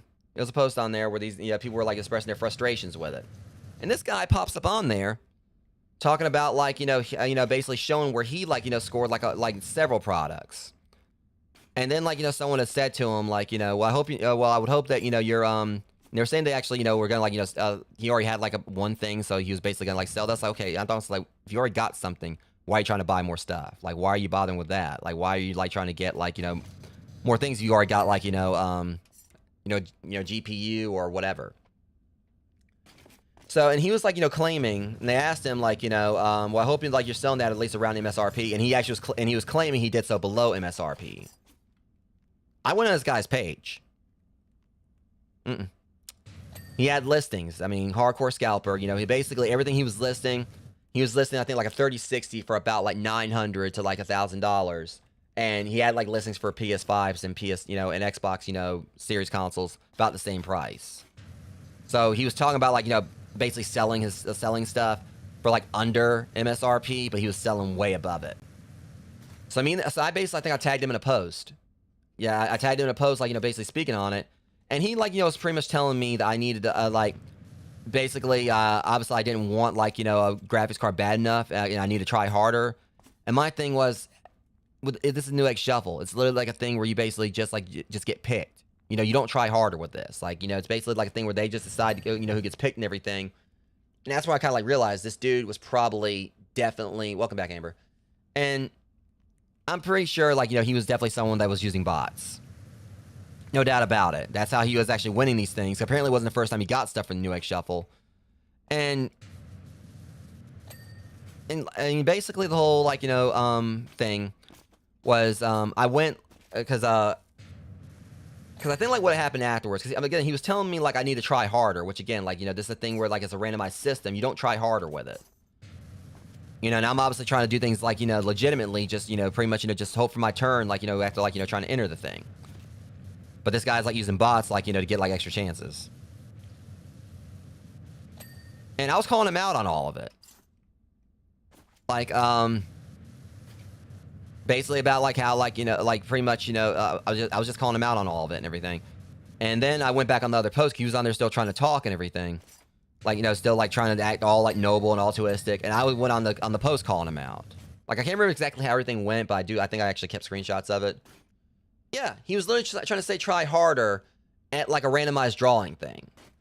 That's basically like telling someone who got a scratch off ticket or whatever, or basically played the lottery and didn't win, you're telling them like to try harder. That's not how it works. It's a randomized system. You get picked, you get picked. You don't.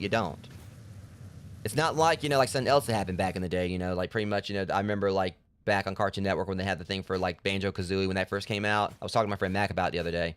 I think during his stream of Banjo-Kazooie. Because Mickey D343 was streaming it. And it was basically, the whole thing with the, like, on Cartoon Network, I think it was like during Toonami, they had a thing where they had like the phone number you call to try to win a copy of it, and if you got through, you got one. But it was obviously very hard to do so because like so many people were trying to get through it. It's probably gonna be like a thing they just like just pick like a random number like random call to like pick up, and like it's like okay, hey, you won. But in the sense of it, I say yeah, you can try hard with that. You can keep calling, but when someone's botting and basically increasing their chances, like basically very, very shadily, and very shady, nature, yeah, there's no trying harder. And again, like, and some people out here want to, like, do so legitimately. And I even told him, I was like, there's no trying harder. I was like, you got people out here that are trying to do this legitimately, and... But the main thing I remember, like, from going back on the one post where he was basically, talking, was... let me see, hang on. Only Matt Scalpers is greasy as hell, but with the state of the world these days, it's not like anyone's... is making enough to survive. Yeah, I understand that. I definitely understand that in ways and whatnot. But I also feel like at the same time, there's no reason to be really scummy about it. In regards to like buying all this stock up and depriving others of it, and just the way some of them act about it. Like I can understand like, if they're actually, still being like civil human beings and everything, like, getting like what they need or something to basically help them get by. Try to sell like, at a more decent price or whatever. And not be complete asses about it. Like, especially with all this Pokemon card stuff. You see like how some people are basically like just scalping with no shame, knowing it's upsetting people. Like, you actually had a conscience about it and actually, basically, Because some of them, I think like with some of it, it's just people that just don't want to work. Like, you know, there's a difference between like, you know, if you're really struggling and you basically doing this as a last resort, I can understand that to an extent. But we have people that are just doing it just because they're lazy and just, you know, being complete asses about it. It's like, oh yeah, I'm depriving people of product. You know what? I've got no shame. I'm making money. That's all I care about. You know, but it's just like, but this guy, he was very, you know, very, very arrogant about it. You know, he was arrogant, and that's one reason why I was happy to kind of like get, you know, basically call him out on it. Because he went back on the post, and because he was down there trying to act altruistic again, from what I remember. Like I said, I had to like go look at the screenshots again. But I still got them, just kind of like was just in case things, in case he tried to cause more problems for me. But it pretty much just came down to it that he had like he went back on the back on the post trying to act altruistic again. And I remember I think I called him out in some other way, and then he like, you know, said like, you know, this guy. I think like he did like a pointing thing at me. I was like, no, this guy. And I actually posted the listings that he had on his page of like, you know, that overpriced PS5 he was trying to sell and the Xbox Series and everything. It was no time that I noticed that he actually, and I went back on, I was like, I'm just curious. I went back on his page like not long after that, and he deleted the listings. And then it was not long after that that, you know, he blocked me. But yeah, that's the thing. You know, I'm someone who tries to be, you know, friendly. I try to like, you know, be cool with people and everything. But when you got someone that's like bragging and they're like on there talking about trying to play it off like they're altruistic, like, you know, they're, you know, being like doing something considerate for others. They're getting these products or whatever, and they're thinking more about others instead of themselves. And they're like, oh yeah, I actually sell below MSRP. And you go on there and the prices are high. Nuh-uh. You're not gonna like go on there and act like, you know, you're like some kind of hero or whatever, but in reality, you're actually part of the problem. Let me see. Yeah, there's never really a justification for it. And like, hang on. I like that. Like people that buy things and refreshing them up or find something that they already have is one thing. But a scum who buys stuff up. Yeah, exactly. But I'm glad at least it seems, and I'm hoping this is going to continue to be the case. It does seem like at least like the Pokemon, you know, card thing is, like, you know, it seems like at least somewhat it may be letting up. I don't know for how long, because I mean that's what I basically told people. You know, you know, I've kind of like fallen back, I've never really had like I haven't really had like a huge amount of money like to do like a lot of Pokemon stuff anyway. It's like when I get a chance to, I do. But personally, I'd love for like this channel to like get to a point where I can more consistently do it. But even if I actually did have like, you know, a lot more money to like, you know, really spare or whatever, you're not going to see me like, you know, really like shelling out money to scalpers or whatever. Like, you know, it's like the main thing I've just tried to like put out there. You know, I've kind of like, you know, hoping like, you know, it's like there's some channels that are basically, you know, trying to put the whole message out there. You know, there's ways to still enjoy the hobby without actually having to rip packs. I love like ripping packs, you know, on stream and like sharing my hits with you guys. Maybe talking about the value a little bit, but the main thing for me is just, I'm doing this as someone who got back and playing Pokemon cards last year. And I feel like it's a bad time for me to have done so. I've done like plenty of unboxing things. I got like, you know, one of the best like, you know, pulls ever with me getting like 2 special illustration regular ninjas on one thing, you know, like where I was doing Twilight Masquerade, literally from just 10 boxes or 10 packs, while like, you know, everyone else is like buying up all these things. But it's just like, you know, my take on it is that it's not the end of the world if I can't get any more Pokemon cards anytime soon. I mean, it's something I really love doing. You know, I've been highly enjoying getting back into Pokemon. There are several games I still need to play that I haven't played yet. Like the only like main timeline games I've completed have been, you know, have been Shield, Scarlet, and Pokemon Legends Arceus. But I got Pokemon Let's Go Pikachu to play, and I do need to get a copy of Shining Pearl. But you know, I've been keeping up with things, and you know, it does seem like it's calming down some. Hopefully, it stays that way. The 30th anniversary of Pokemon is like next year, so I don't know. It just seems like some of these other sets where it seems like people are backing off on them somewhat. Who's to say how long it lasts? Because it seems like, you know, people like really prioritize the ones that like the Pokemon the most iconic, like Eevee and Pikachu and 150. You know, obviously 151, good example of it. But you know, I've had like, you know, some pretty good, you know, luck and pretty good fun, you know, with like unboxing cards. You know, I can't complain on that. And it's just my thing is like moving forward, I definitely want to try to do like, you know, the same that I've seen some other Pokemon, you know, content creators do. Like I think it's Doctor or something Applesauce too. It's like he's basically said, and it's what I've, you know, definitely want to try like, you know, put out there to people also, is that there's ways to enjoy the hobby without like, you know, buying, you know, boxes or packs or whatever. like, yeah, singles aren't as fun as ripping packs, but, you know, it's still a way for you to actually collect cards without really having to, like, pay an arm and a leg to scalpers and still, like, you know, enjoy the hobby. You know, you can basically buy singles, like, either for collecting or to build decks with and everything. And like I said, I know eventually it's going to die down again. Like, when I first got back into collecting Pokemon cards a few years ago, I kind of, like, you know, stopped again because of all this. But it picked back up, you know, like, you know, everyone's able to buy, you know, find product again. Eventually, it's going to come down to it's going to get easier again. So that's, like, my thing. It's just, I pretty much just look at it like, in the end, it's not the end of the world if I can't get any cards anytime soon. I mean, I'm pretty sure, like, during my vacation, like, where I'm going, there's going to be, like, a few card shops. I'm definitely going to be checking them out. I mean, the only problem, like, thing is, I personally wish there was actually a card shop here in my town, but it's a very small town, very, high unlikelihood that there'll be, like, any, like, card shops here. There was one point someone was telling me they were supposed to be, like, doing, like, a comic book shop, you know, / card shop at one point, but nothing else has been said about that. But because the nearest card shop to me, I believe, is probably, like, you know, it's the one we did, like, the unboxing video for my first Scarlet and Crown booster box, where I pulled, like, the Terrapagos or Terrapagos special illustration rare. That was basically when, like, you know, Emerald 17 and Rock and Nachos came to visit.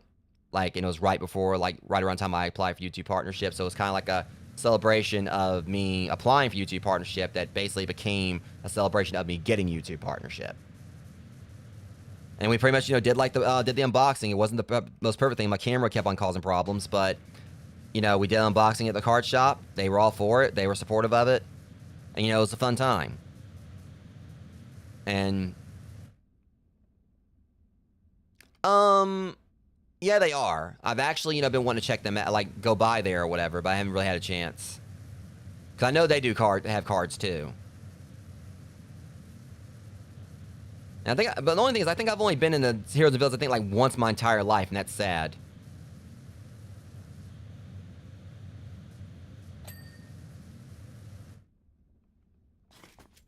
Yeah, and we did do a few episodes of Power World. We didn't actually get too far into it. But I kind of want to, like, you know, eventually get back into doing Power World stuff. Just, like, you know, to kind of support the devs. Because I will say, I think, like, some of the stuff they kind of, like, dealt with, I think is a little bit, you know, screwed up. And I really do like, you know, what they're... Another clip. Just thought about it. Oh, well, I mean, yeah, it's really cute. Just don't do what I did. Hang on. And Amber probably knows what I'm talking about, because, you know, she was like, we were, because it was like a stream where she was playing. I think, like, you know, her and... I can't remember if Mac was playing with us as well. She probably knows exactly what I'm about to pull up, but there's things you don't do. I learned that the hard way.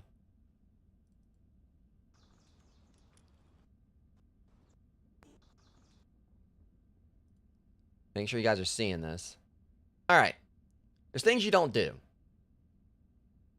Oh, yeah, I just turned around and she had, like, a whole bar on top of my base. I swear she made me think of Frankie from One Piece. Like, you know, just randomly out of nowhere, you know, turn around and she's, like, just made, like, a whole house or something. All right. So, yeah, just put this in perspective, Rogues. This was probably, like, one of the worst mistakes I ever made in the game. Let me actually... So, yeah. So, my guess is... I'm so compelled. Oh, well, okay, that was not a smart move. Oh, shit. All right, I'm leaving. Okay, I'm hoping I didn't be able to buy him in the future. That was probably, like, the most stupid move I could have done. He straight pulled a fucking gun on my ass. Yeah, I do kind of like Pit from Kid Icarus. You ain't wrong.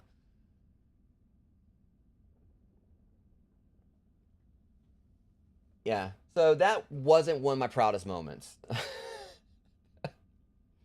And there was also, like, definitely, like, a little bit of a rivalry between me and Mickey D343.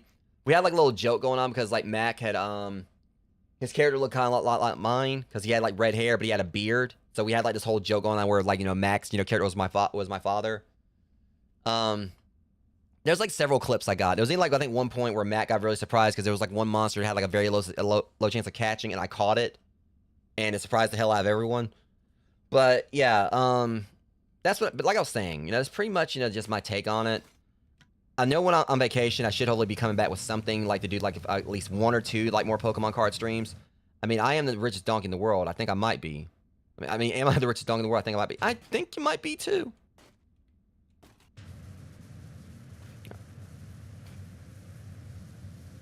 Plus, you got one hell of a security system. Okay, there's King Midas. He'll be number 1. He only has to touch something to add a 0 to his numbers.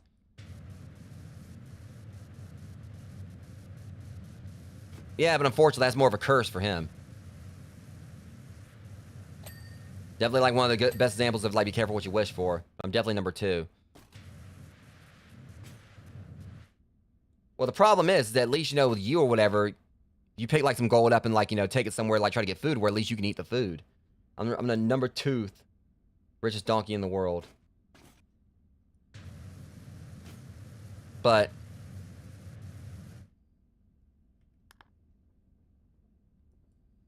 yeah, and I definitely have had like, you know, my share times I've had like, you know, sell stuff or whatever.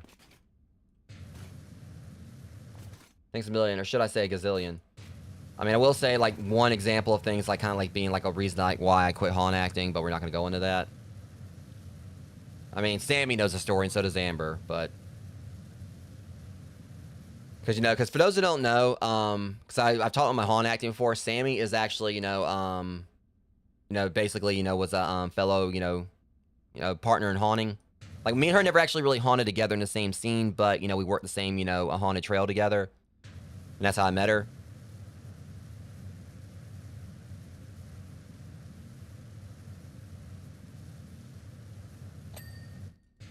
But yeah, I think, like, you know, I believe, like, me and, like, one of the other haunt actors, I think we were talking about, like, you know, we were talking about DC Comics or something, and then, like, you know, Sammy just jumped into the conversation, and we hit it off from there.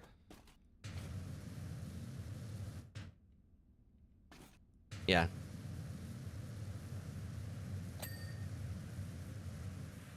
But, that being said, like, back on point, though, like, I know I'll probably, like, you know, be able to get, like, you know, some stuff to be able to hopefully unbox, you know, on stream and everything. But I don't know, like, when the next time, like, after that, I don't know, like, when the next time is I'll be able to do so. Because I'm very much content with waiting, you know, for all this to die down and just buying singles. If anything, that's actually what I just did recently. Because basically now, officially, I actually have, like, you know, out of, like, the sets I've been collecting for, like, I've got 4 that I've actually got the complete base set for. Because previously, Crown Zenith and Obsidian Flames, I, you know, I completed my base sets for those. But very recently, I ordered the remaining singles I needed for 151 and also Twilight Masquerade. And Twilight Masquerade is my favorite Scarlet and Violet set. Because anyone who watches my Scarlet and Violet series knows how much I loved Ogerpon. Like, Ogerpon quickly, like, became one of my favorites. I guess I can kind of, like, relate in some ways to be, you know, feeling like a misfit. But 151 has been my favorite special set from Scarlet and Violet. Just because Kanto's my favorite gen.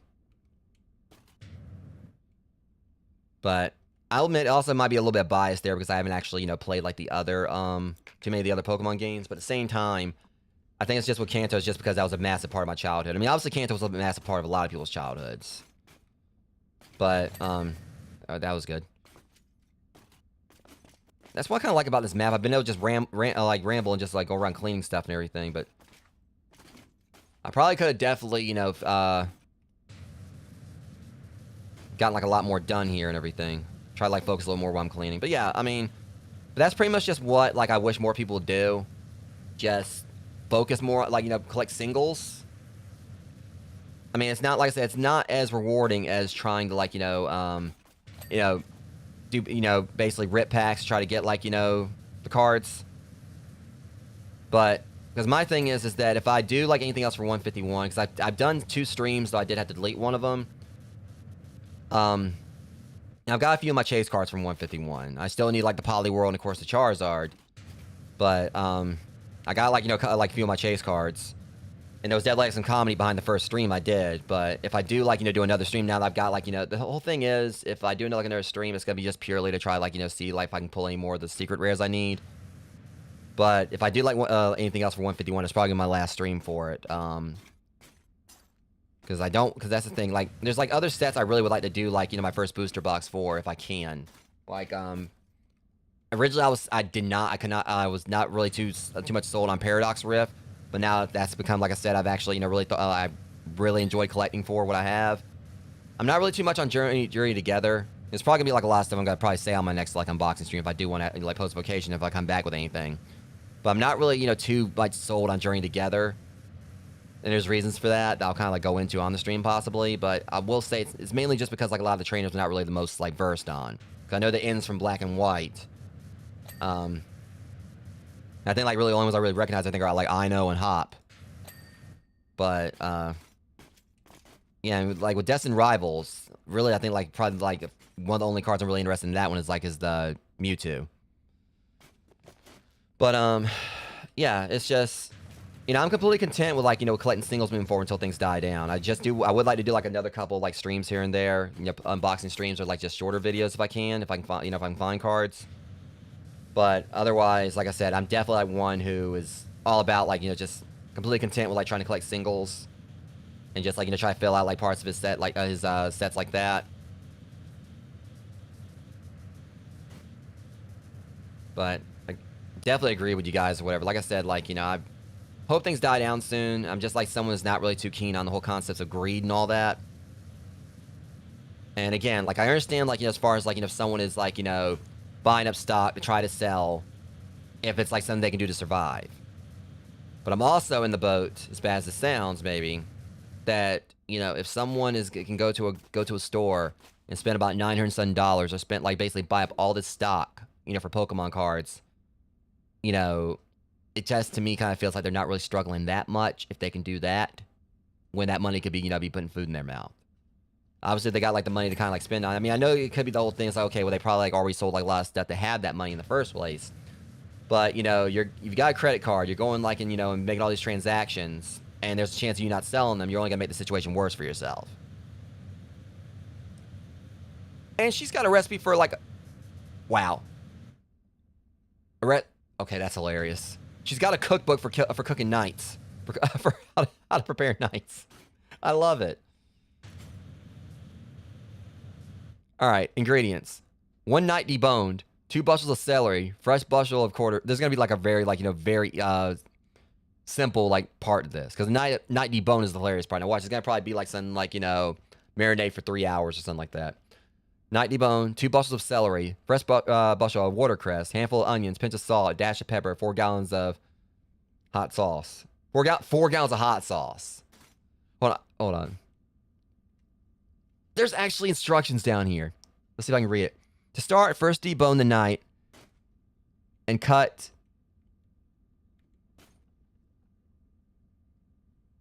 as shown in the adjacent illustration. You'll need an entire night's worth of ingredients for this recipe. Roughly chop the onions and celery, and I guess simmer them for 5 minutes until lightly colored, or season them, whatever. It's kind of hard to read some of it. Optionally, something with some stock.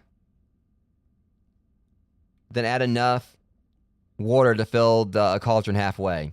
Add the deboned knight, and then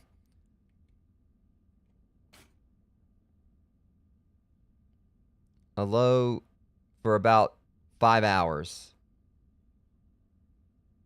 It's hard to like really read some of it. I think it's also the fact that there might be some stuff on it still that's actually, you know, making the words look weird.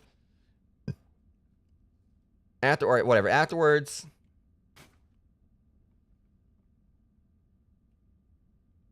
and salt and pepper, season salt and pepper, whatever, alongside the recommended amount of hot sauce. Make sure the knight is tender. Okay, it's hard to read all of it, but I just love the fact they actually did like put little tiny text down there to actually show how to prepare the knight.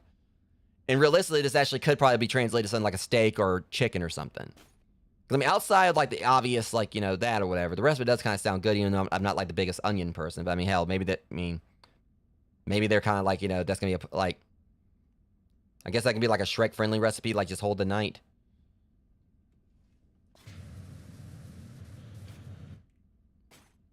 I like how it's basically they're just trying to imply just Not even worry about like taking the armor off. You know, good source of iron.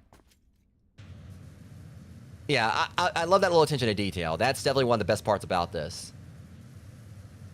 But yeah, but what I was saying before is like the way I just kind of look at it is that, you know, if you got the money to be buying up like, you know, a bunch of product or whatever at the store, that's the money you could be putting in like, you know, actually, you know, buying food. And if you're, and like, I know, like, again, there's some like say, oh, well, they're doing what they need to survive. I just kind of feel like it's more about laziness and not actually surviving. Like, they just don't want to get out and work and everything, and they basically want to like take like a shortcut of things. It's not going to be sustainable forever. And I mean, I know it sounds really, I mean, really bad to say this, but you know, if like the card, like, you know, prices, you know, if all that, like, you know, drops and everything, and these people are like pretty much, you know, left with a whole bunch of product, they're definitely not going to be able to sell. I mean, I know it sounds bad, but, you know, they bought it on themselves. And I'm not really, you know, I'm not really, you know, for, like, anyone going hungry or not having a roof over their head and whatnot. That's definitely, like, a massive fear of mine. And I've definitely, you know, had times where I've gone hungry. But there's also, like, a difference between, like, you know, doing so because, like, you know, the cards you've been dealt and you basically, and between, like, the cards you've been dealt and you gambling one too many times. So, but yeah.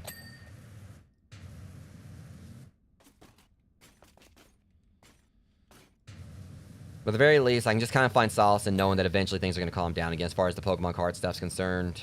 And I've been kind of considering, like, you know, trying, like, maybe, like, doing a little bit of collecting for One Piece, since it is my favorite anime. I don't know. I mean, Mac at least hasn't had to worry about, Mick D343 hasn't really had to worry about too much, because, you know, he's, like, you know, he's collecting Yu-Gi-Oh! His stuff is Yu-Gi-Oh! And that hasn't been getting hit as much.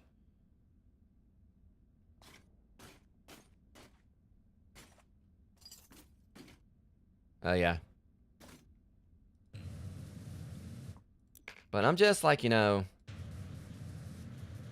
I don't know. Like, my take on things is just, you know, there's, like, greed, you know, doesn't, you know, just doesn't sit well with me.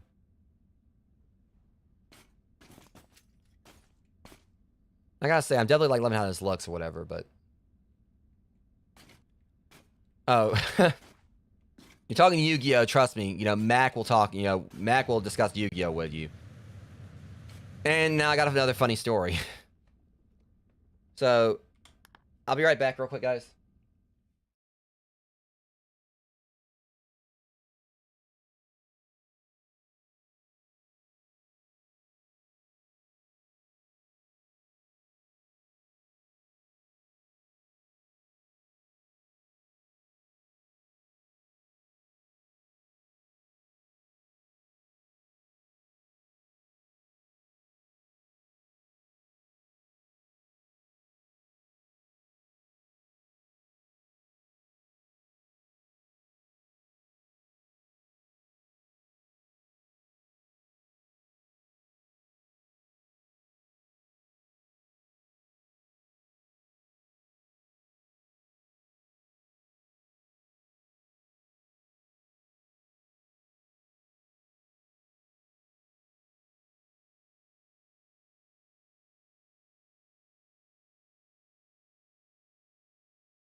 So I don't know exactly what happened to it or whatever, but I was actually going to try to show you guys like my deck. Hold up. It's right here. I was looking all around my room for it. I just turned around and realized I actually had it right here on my shelf. Y'all didn't see that. Yeah, I literally was like, I went into my room trying to find it. So let me get caught up in the chat. What's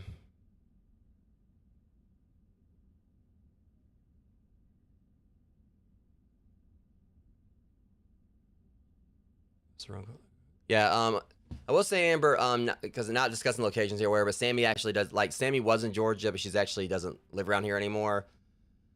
But yeah, Mac will definitely talk to you about Yu-Gi-Oh! He said, it's like, yep, that's actually the one of the decks that Mac runs. He's big on Blue Eyes. But yeah, which kind of brings me, so basically, let's see. So there was one time I actually, you know, me and him dueled. I'm not really the best. Like, he's like been trying to get me to get back into it, and maybe at one point. I also forgot, like, I got these right here. Obviously they're not tournament, you know, legal, of course. But yeah, I've actually got my God cards. But these are, of course, the ones that aren't tournament legal because of the backs and everything. I think this came from like one of the collections. I can't remember which one.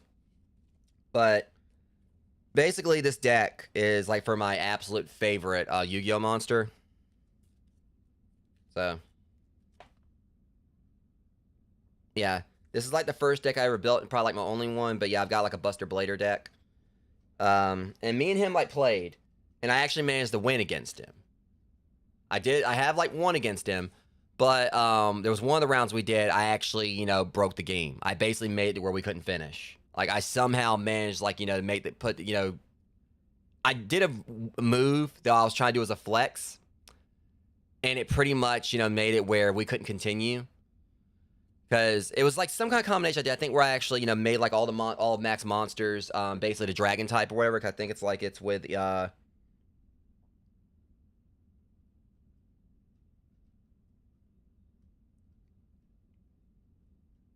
so basically, it's like the Buster Blader, the Dragon Destroyer, Swordsman.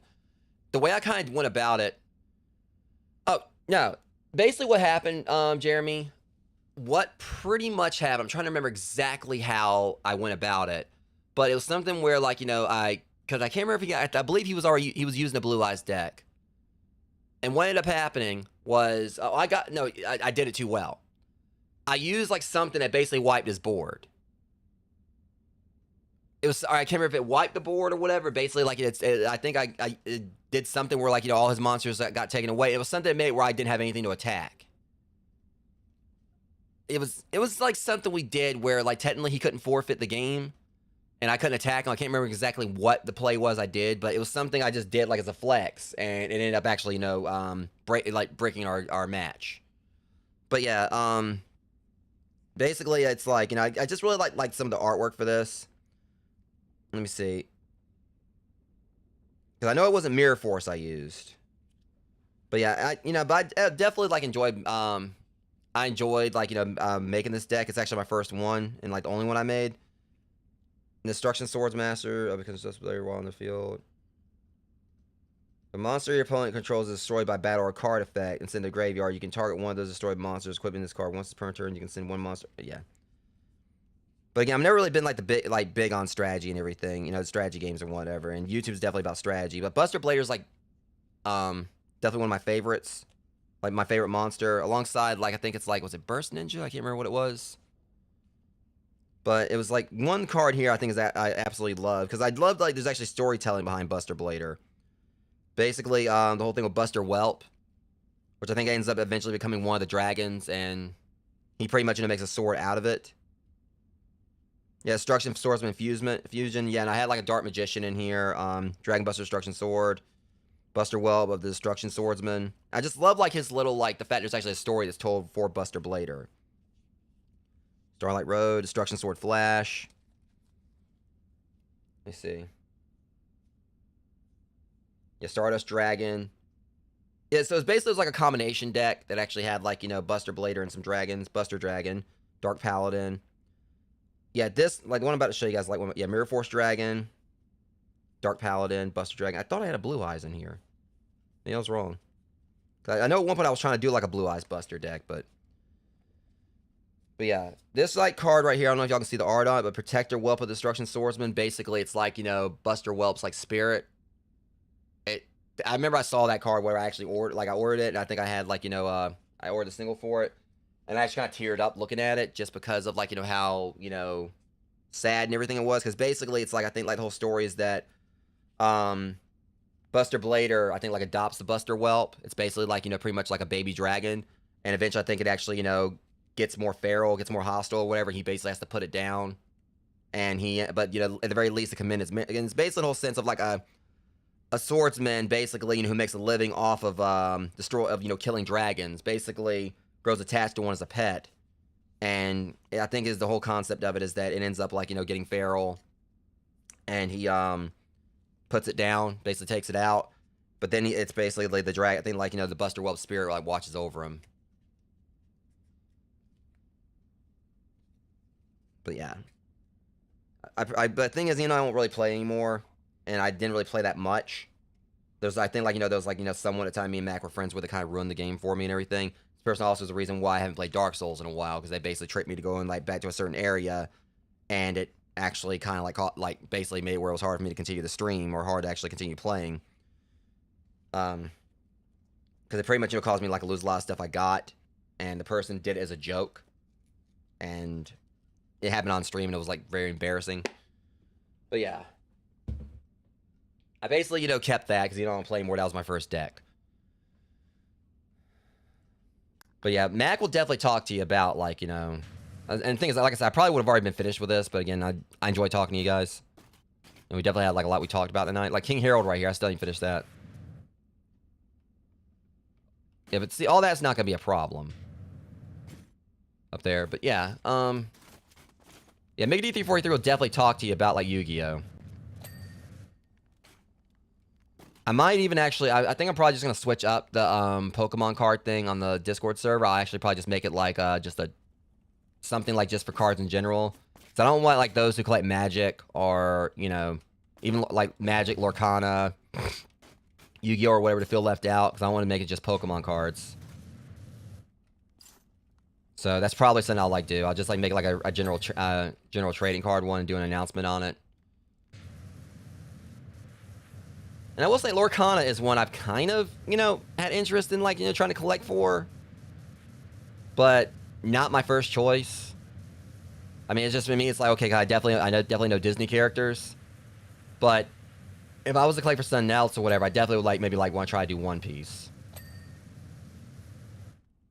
Yeah, I'll make sure of it. I'll take care of it. So I don't want to, like, you know, because, I mean, after all, we were, like, talking about, like, the Minecraft, like, Happy Meal toys at one point and everything. That's not, and basically that was just, like, because they came with trading cards, so might as well, like, you know, switch it up, just be, like, a generalized trading card thing. And I'll probably just call it that or whatever, just because, like, you know, obviously saying, like, Lorcana, MGC, Yu-Gi-Oh, Pokemon, and plus, like, there's, like, so many other things that people might collect, you know.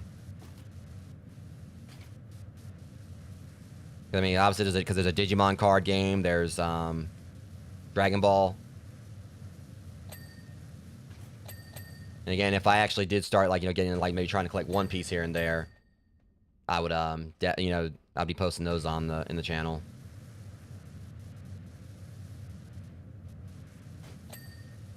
Okay. But anyway, it's time to, like, properly, you know, get this finished. I mean, it's been a fun stream tonight. You know, I've enjoyed, like, talking to you guys. Being about my childhood, you know, the internet being a double-edged sword, Pokemon cards. I guess I kind of, like, really want to just get, like, you know, just really, like, talk like this or whatever. Just chat with you guys, considering this is my last stream of this, and, you know, till I get back from vacation. I guess I kind of, like, I mean, it's not going to be my last stream. I definitely got, like, something planned for tomorrow. It's going to be something, like, probably new since I did finish up Blueprints.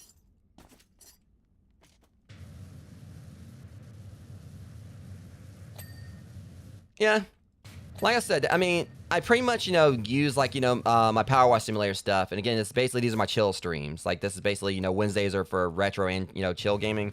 So once I finish this stuff, eventually I am going to be jumping on like I think like crime scene cleaner or whatever it is.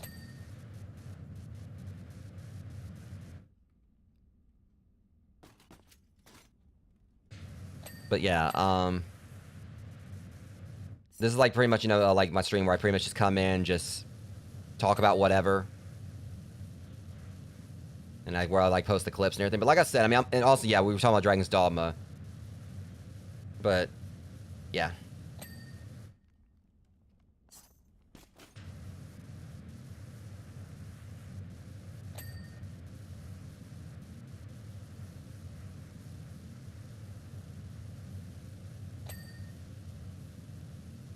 Let me see here. I guess this was kind of like a mask, you know, backstory stream as well. 'Cause like you know, Jeremy just said.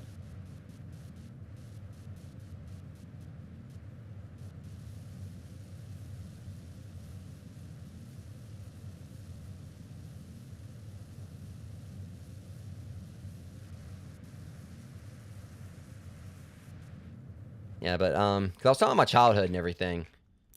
And one thing I also kind of like saying is that one thing that's kind of like really intrigued me is like seeing like a lot of action figures in stores lately. They're basically like, you know, re-releases of like, you know, action figures I had as a kid. Like seeing like, you know, stuff for Toxic Crusaders. For anyone who doesn't know, Toxic Crusaders was basically like a kid-friendly, you know, cartoon based around the Toxic Avenger by, you know, Troma. Or Troma.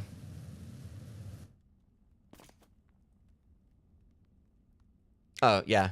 But for me, one thing I'm actually, you know, really like, you know, just was happy to see, like, you know, get done, like, recently was, one of my favorite things from my childhood, like, you know, getting, like, you know, re-releases of the figures, especially considering, like, stuff that happened when I was a kid.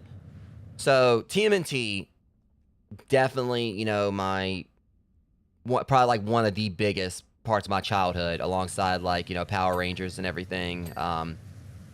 But there was, like, you know, a few other shows that actually, you know, were definitely, like, had my heart as well. Specifically, you know, Street Sharks and Biker Mice from Mars. And and that's basically one thing that kind of made me happy, you know, like, you know, see, like, recently. Basically seeing, like, you know, figures, you know, for both of those. Like, you know, basically Mattel, like, re-releasing Street Sharks. Like, actually doing, like an anniversary, you know, thing for them. And seeing, like, what, you know, basically seeing, like, figures for Biker Mice from Mars. I mean, because those were my jam back in the day. Say when, like, you know, Wild West Cowboys and Moon Mesa. I mean, there was, like, several of, like, the TMNT clones.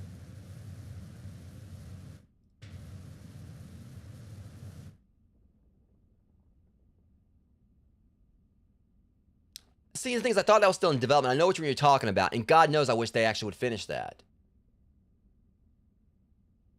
Oh yeah, Bucky O'Hare was awesome too. I had a few of the figures. Don't really remember watching much of it or whatever, but yeah, Wild West Cowboys and Moon Mesa, Biker Mice from Mars, Street Sharks, SWAT Cats. God knows I love SWAT Cats. And I remember, like, so many times I was wishing they would have had, like, a crossover between Biker Mice from Mars and SWAT Cats, just because of the hilarity of it.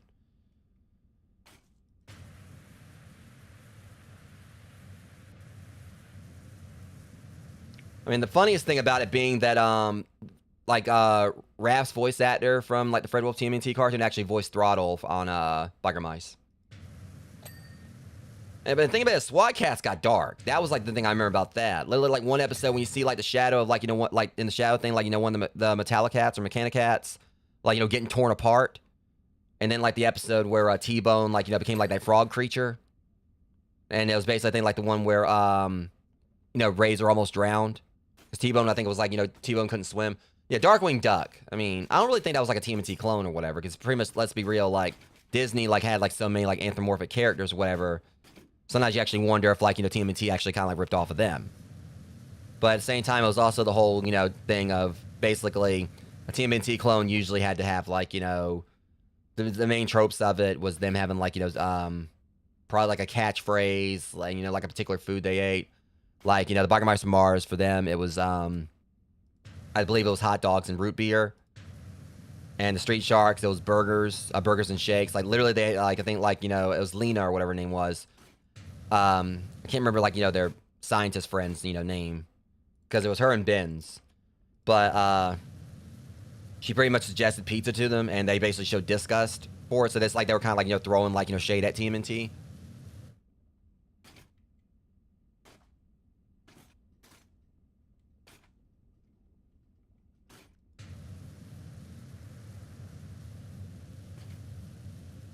Yeah, but speaking of Disney, one of my favorites, that definitely this one I can say was probably a TMNT ripoff or whatever, Mighty Ducks.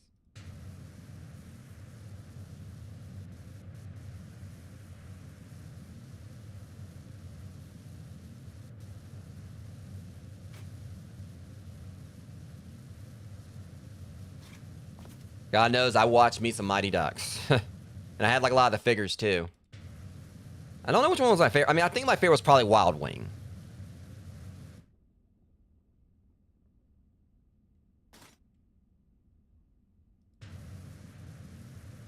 I mean, and the theme for Mighty Ducks definitely was catchy too.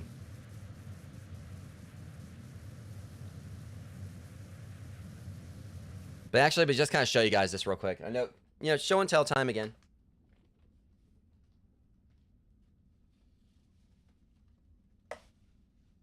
Like I was talking about him or whatever. That right there.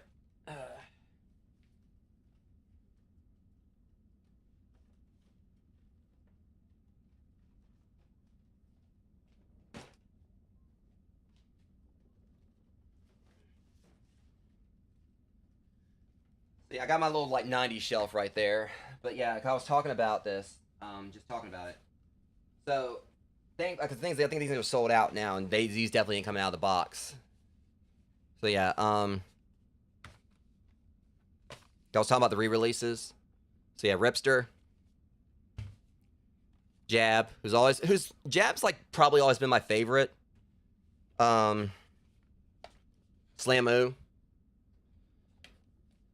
and also Streaks, which I think if I'm right, they actually got his name right here. I think originally he was, you know, it was Blade or Blades or whatever. I can't remember.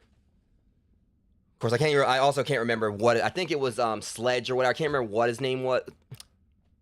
Let's just say before Fast and Furious, Vin Diesel loved the Street Sharks. Y'all look up the commercial. They actually had commercials where Vin Diesel was endorsing them, and he actually called Jab by a completely different name. I don't know if that or his breakdancing video like is more iconic, but and this was definitely a big, you know, win for me. Because I actually got these on sale at Walmart. Normally they're like $30. I got them for like 15 a piece. So yeah, Throttle, Benny, and Moto. So yeah, I've got like, you know, these. Hang on. You know, that actually is a really good point. Yeah, and the thing is, it's funny you say that because Gang Orca actually is like one of my favorite My Hero Academia characters. I want to say like as far as like the not really like the more supporting pro heroes, he's probably definitely my favorite. I've always loved Gang Orca. He definitely does have Moby Lick vibes. But this right here, I just wish that Premium DNA would actually put out like the one for the remaining one, because they were apparently, I think they're supposed to be doing like another wave. But because technically these guys were like, you know, actually TMNT ripoffs. It's one of my favorite video game series. So yeah, definitely probably like I'll probably enjoy my collection. So I got Rash, Zitz, and the thing is, it's just it sucks they don't have Pimple yet. Like Pimple hasn't been released, so I wish they'd at least do that or whatever they do, because I'm wishing like Premium DNA will come out like season, like, you know, like series 2 for Battletoads, because these aren't the only ones I've got. It's just there's reasons I'm not showing the third figure. I'll just put this in perspective.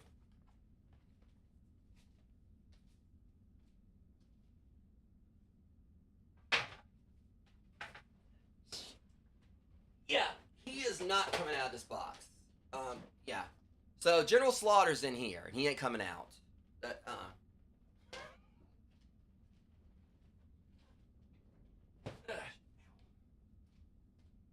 It's my rest day from the gym, and I just got to work out just lifting that thing. So yeah, yeah, if you guys want to see what that figure looks like, I actually have an unboxing video on this channel, where I like unbox, like, you know, took Zitz, Rash, and General Slaughter out of the boxes, and, you know, put them back in, and also played. Yeah, I actually do have a toy stream up on here. Like I said, like I was saying, I actually have like a Battletoads unboxing. And I did, I think, do like, on some of my streams previously, I actually, did unboxing for like the Street Shark stuff. But yeah, the Battletoads thing I did, which actually I think was one more popular, video uploads. It has like, I actually did unboxing for the figures and also played like the very first Battletoads and almost beat the Turbo Tunnel for the first time. And I did like a full playthrough of Battletoads Arcade.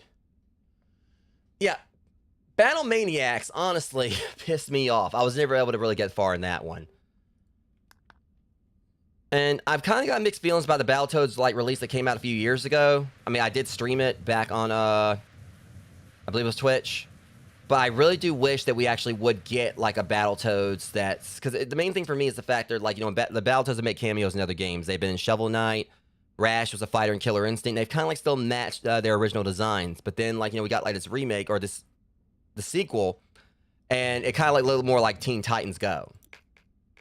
And I kind of like just wish it would have had like that edgy 90s, feel to it. I mean, at the very least, I kind of like, was hoping that like it might have like introduced like a new generation of Battletoads, but I'm also kind of like wishing it's okay if y'all gonna put that out, like give like better options, like for today's console, so they can go back and see the original stuff. Just not the cartoon. I'll say, as much as I love Battletoads, that cartoon was, it was only a pilot. But yeah, Premium DNA, they've got like a series of Earthworm Jim figures they did. I don't even know if Earthworm Jim could really be considered like a TMNT ripoff. We're not gonna. No, he's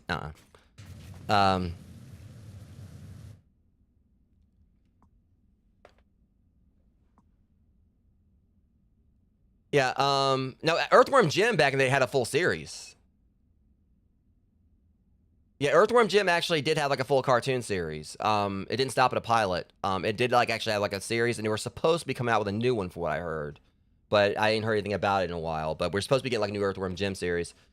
But yeah, Premium DNA is just kind of like showing this, like one more like little trip somewhere, and then we're gonna like actually properly wrap up this thing, for like the playthrough. Let me see Premium DNA.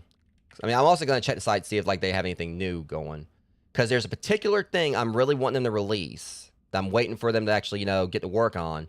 I ain't really heard anything in a while. So yeah, Care Bears, Battletoads, yeah, Banjo-Kazooie, Mad Balls, Barnyard Commandos. And I don't think the Earthworm Jim stuff is... Yeah, unfortunately, like the Earthworm Jim stuff I think is actually no longer available to buy. But, yeah. So really, out of all these, I just wanted Jim and Psychro. And I like that, Jim actually has snot with him. I just wish that they would have had like something for Peter Puppy. Because I remember like, because the Earthworm Jim did have a toy line back in the day too. But, yeah, the fact they have, like, Professor Monkey for a head and Bob the Killer Goldfish at number 4. And it's funny when the collectible part of it, the one that doesn't have anything to it or whatever, it's just it sits there, is prioritized, like, on this over, like, the cat. But the cat gets, like, more, like, stuff, which I think is hilarious. But yeah, I just wanted, like, Jim and Psychro. The only thing about it is, like, I just kind of felt it was, like, a little weird that they're, like, charged, like, almost $30 just for, like, like, the extra heads and everything. But I do like, at least the attention to detail, and they even have, like, a little actual, just like a worm body, like, to have him outside of his suit. But, yeah. So, unfortunately, that's the thing. This is the reason why I jumped on getting these, because I knew they were going to sell out. I didn't get, like, Vermin or any of them. But, yeah, the General Slaughter one, that's the one that was inside the box. And this thing is massive. It's, like, 18 inches tall. So, yeah, that's the reason why I didn't take it out of the box, because this guy is huge. That's what someone may have said.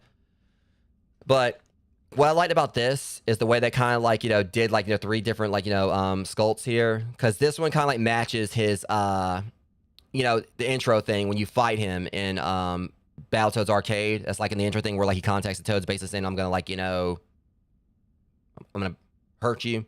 And it's like he's snarling and everything. But they went as far as they include that one. Which basically... Amber has seen me, like, play Super Battletoads. I know others, like, here, like, others have as well, of course. Or Battletoads Arcade. And he's the first boss in the game, but he's kind of like my favorite just because the whole mechanic behind fighting him. Because literally, it's like, he jumps in. He's, like, menacing as heck when he comes in. Like, he comes in the foreground, the boss music starts playing, and you see him just, like, kind of looking onto the ship. Like, he's ready to go. You can tell he's got, like, this massive, like, hatred for the Toads. He doesn't like them, and he wants to just brutalize them. You can just knock him down immediately and kick his ass right back off the ship because you're on like a little flying like a small battleship thing on the like fighting on like the top of it. You can just basically just boot him right back off the ship. It doesn't take him out. Like he just gets back up. Like you see like his face pop back up or whatever, and you kind of like just huffs like he basically like puffs huffs up like a bull because that's what he is, and then like he jumps back onto the ship. You can dodge out of the way of him, knock him back down, and kick him back off again. And you can repeatedly do this. Every time he pops back up, his face and like, he's like more damaged. Like his horns are broken. He's bleeding and everything. And this is like what I like about this version of Battletoads. It was gory. Like you actually, you can basically knock enemies' heads off. Zitz had a drill that you could like drill into him. It was definitely more gory compared to the others. Like it actually had dismemberments and blood and everything. And finally, when you actually do the final hit on him, like it kicks him into the background or knocks him to the background instead of the foreground. And you just see him flying off into the space. But it's like that's my favorite boss battle because like it's like the easiest one, but it's just like hilarious how it goes. But what they're supposed to be working on, I really wish they get to, is this. This was like basically announced like some time ago or whatever, and I really am wanting them to get around to doing this because they're supposed to be doing a whole Clay Fighter line. And Clay Fighter was my jam back in the day, but I'd just be happy just to get the bad Mr. Frosty. Because what I like about it is that it's not just like his they even actually have like a damage thing, like from right there when he gets hit. But what I love about this is the factor that it actually has like the backwards cap one from Clay Fighter 2 Judgment Clay. Yeah, and I'm glad for that. I just think like it's one of those I feel like if they put it on Steam it would sell. If they could do that. But yeah, I'm waiting for them to finally give us more news on like Bad Mr. Frosty if it's gonna eventually happen. Yeah, that's what I was saying. I wish it actually would get something for Steam. Because they basically announced like, it was like a year ago they announced like this or whatever. But if they actually gave us like Bad Mr. Frosty and maybe Taffy, if they were gonna do 4 at least, I'd like to see Frosty of course, Taffy, definitely Blob, but main what I would love to see would be Ichabod Clay. What was that? What'd you do, Dave? 33.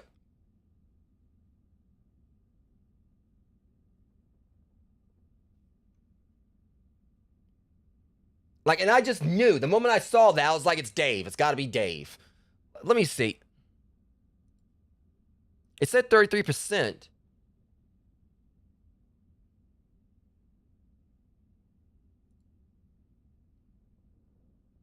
It was...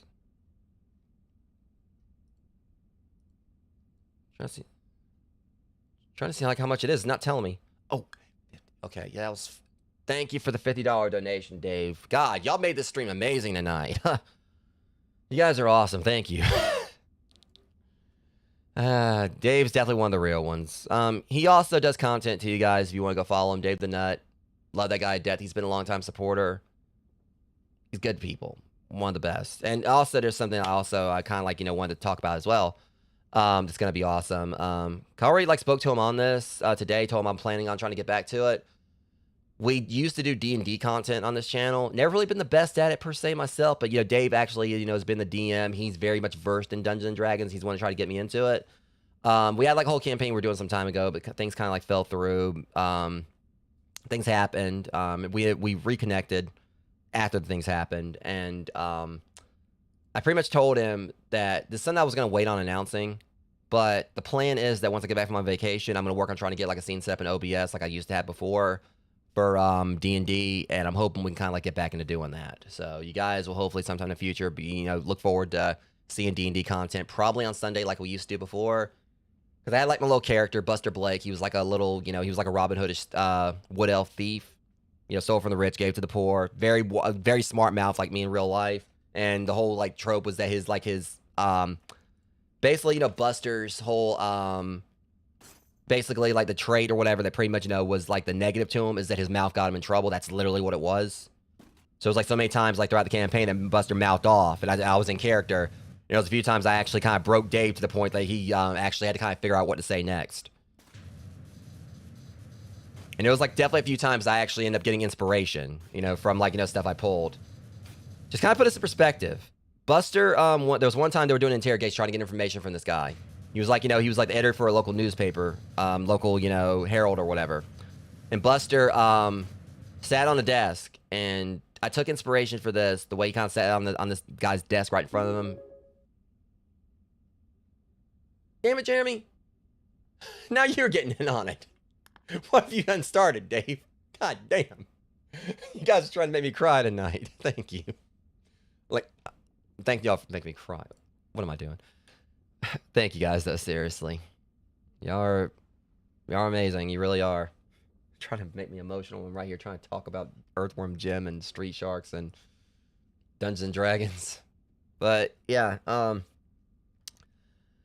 so yeah, the whole thing behind the interrogation was Buster sat on the yeah, I tried to just basically be the best I can be to you guys. I try like give what I get. You guys have been good to me. I try like be good in return.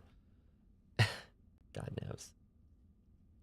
Y'all motherfuckers. Y'all are like make me emotional here.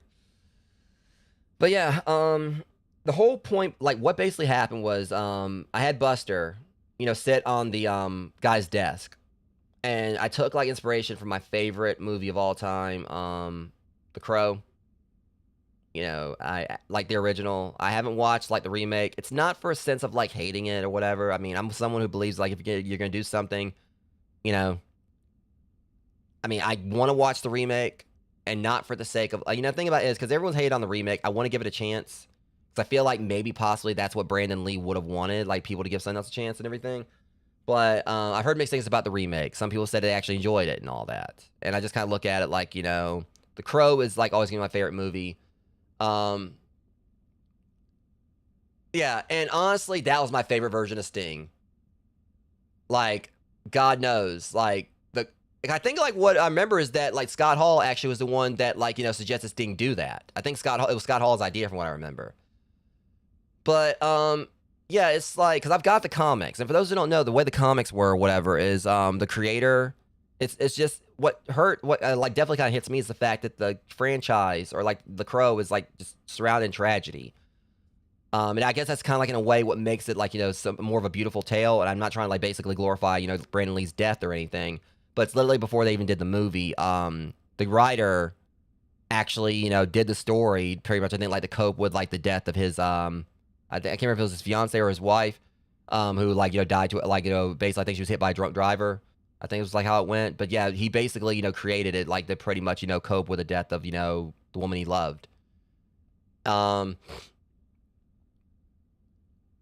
yeah, that's just but pretty much like the whole what I had Buster do, it was like one of my favorite scenes in the movie, one of the best parts of the movie when like when Eric jumps up on the desk when the the criminals are having their little conference or whatever, and he jumps up on the desk and sits up there pretzel legged or lotus position or whatever, and that's what I had Buster do. So I had Buster kind of like sit on this guy's desk and he just like kind of stared at him, or I can't remember if I just had him stare at him or Buster just says, okay, I just want to know why'd you do it, why'd you do what you did. And the guy basically just confesses, like, you know what? I didn't really think he did anything. I just said like I thought it was cool. Or Buster said something like that. It was something along those lines, but basically got the guy to confess without even actually trying. And but the main takeaway from it is like, okay, well now this guy's confessed. I guess we got to take this a little bit further. So, and this caught Dave off guard that I did this because I was committed to the role. So, I basically had like Buster leaned in and licked the guy's forehead, and I actually licked my webcam. Like I actually licked the lens of the webcam, and Dave was like that or whatever. And he basically, at that point, he basically had it where Buster won the interrogation. But the main reason I did it is like when Buster licked the guy, it basically, I actually referenced JoJo's Bizarre Adventure, like Bruno Bucciarati, because like basically from Golden Wind, where he tells Giorno, the sweat, is a taste of a liar. And I pretty much had where Buster says, let me see. Basically like a little bit like, of, a little bit of bitterness there, but also like a sweet taste of like fear and everything. Yeah, that's the sweat of a liar. And Dave, like basically I think he actually gave me inspiration from that. It was just the whole thing like where Buster, I definitely kind of like, try to personify him as being like chaotic good in a way. Pretty much, he was like a very nice guy, stealing from the rich, giving to the poor. But, he never really hurt anyone, like, unless, like, someone really was, like, trying to threaten him or someone, like, he cared about. And then you kind of saw, like, a different side of him. But otherwise, he usually was, he cussed, he definitely had, like, a potty mouth. But otherwise, he was really well-mannered, like, treated people with respect. Like, would give, like, his last piece of bread to, like, he had, like, someone homeless on the street. literally at one point in the story, like, you know, he takes, like, you know, some money that he just got from, like, you know, someone rich and used it, like, to buy, like, you know, this one beggar or, like, this homeless person, you know, like a loaf of bread. And, but yeah. Because the whole story behind how he actually afforded the bread was kind of funny as well, because he pretty much is in, like, you know, this area, and this shows, like, the kind of, like, you know, the risk that Buster would take, you know, how much of a daredevil he'd be. So he was in this area. It was basically like, you know, equivalent of, like, I think, like a giant courthouse or whatever. Basically, like, the last place you want to do crime.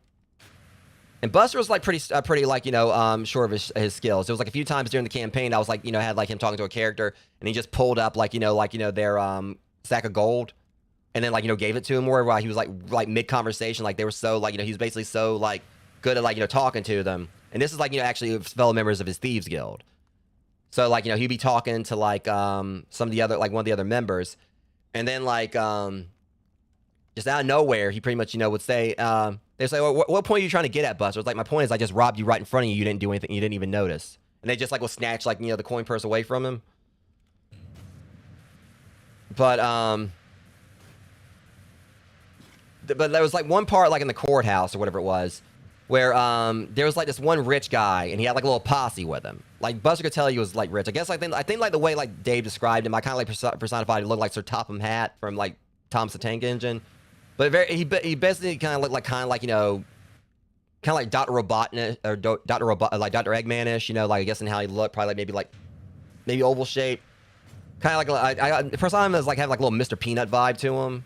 In regards to, like, how he was shaved, and he had, like, a top hat and all that, and had, like, a little posse of people behind him. And Buster, like, is walking by, he just, like, slaps a guy in the back of the head and points at, like, you know, one of the posse members, like, he did it. And, I think it was, like, the guy says, and then, like, the guy, like, he's accused, like, looks at him, like, you know, just staring at him. And then, he says, are you trying to tell me that one of my, you know, that one of them just hit me? It's like, what if it was you? I was like, now, sir, why would I, like, you know, do something so risky right here, like, you know, in the last place I'd want to? You know, there's probably security guards everywhere. Why would I, like, try to start something like that here?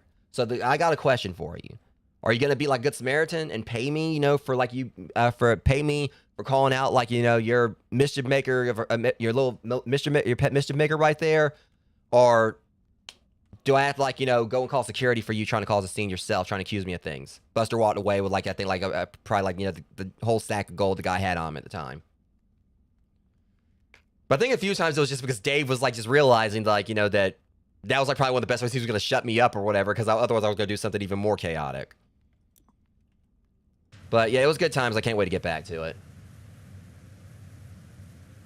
That's the thing. Buster, like, you know, getting his own little brand of chaos. It's just, you know, a lot of times he would know when to control himself, but he definitely had, like, a fixation for shiny things. Don't even get me started on the horn. I mean, I've already, like, me and David, like, you know, basically, you know, rolled it back and talked about the horn multiple times. But, yeah, there was, like, one chapter, or there's, like, one of the later chapters where they go to this new city. And Dave was, like, doing this, like, a reference to this one TV, like, show or, like, this one radio drama or, like, radio show. I can't remember exactly what it was that he said it was, but it was a reference to something. And this guy, like, pretty much, you know, honks his horn. It's on a carrier. Or, like, you know, on a chariot or whatever. Or a coach or whatever. Basically, you know, it was, like, just a vehicle. And this horn gets honked. All the thieves are, like, you know, the whole, like, little thieves guild, like, you know, like, the Knights Whisper, dust, you know, what's left of, like, you know, Buster's little guild, before, like, following, like, attack on them, like, a few years ago. They basically almost wiped them out. This horn, you know, goes off, and I think it actually cracks windows and everything. And Buster's first reaction to it is, like, I want that horn. And then, like, a good chunk of the chapter is basically, like, Dave is, like, trying to, like, tell the story and everything. And like, so much that was, basically me, like, trying to plot ways to, like, figure out how to get the horn. And eventually, you know, the thing about it is that eventually, like, Buster once again conned, like, someone rich and actually, you know, tricked them into giving up the horn and the whole coach attached to it. So him and, like, you know, so Buster and, like, the guy that was, you know, Dave, like, you know, brought in, like, kind of, like, you know, help out with the story, who had his own character and was versed in D&D. You know, Buster and him are teamed up. And the way, like, you know, I can't remember, like, the guy's name or whatever, but the way, like, his character was is he basically just sat back and just waited, just watched to see what Buster would do. Like, there's literally like one part, like one like part of the story when they first got in the city, where Buster and him like kind of like got into an argument with a street vendor trying to sell toilets. Like that's actually how far it went. Not really an argument. They just basically were like playfully trolling him.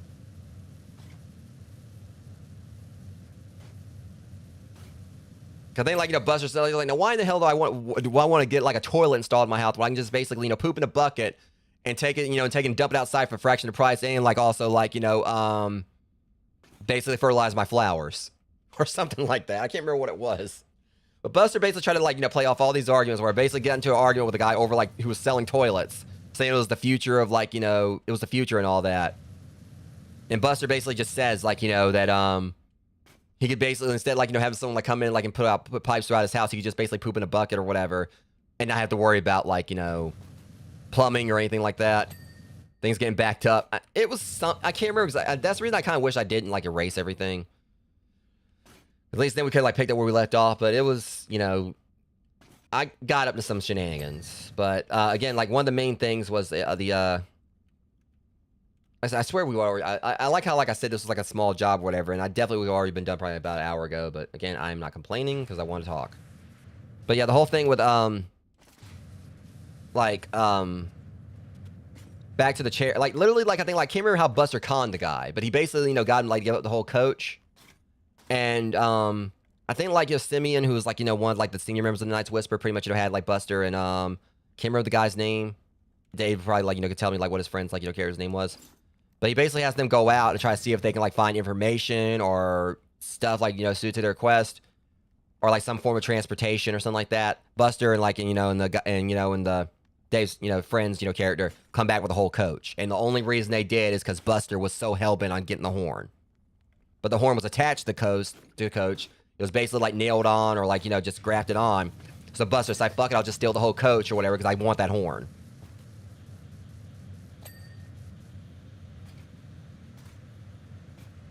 Like literally, like the other members of the Night's Whisper, okay, we got a mode of transportation now, and then like Buster's like, all right, yeah, good for you. This horn, like good for you, and he's just over there, just like polishing the horn.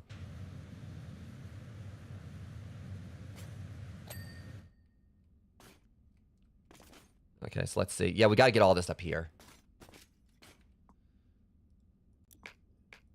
But yeah, that's one reason I really want to get back into it. I mean, I don't know exactly what we're gonna like, because I know Dave will definitely get like a chapter 0 started up for us. Because I know like what we're doing probably isn't like traditional D&D. Like he does like a homebrew campaign, and the way he does like leveling isn't through basically I guess experience. He does it through milestones.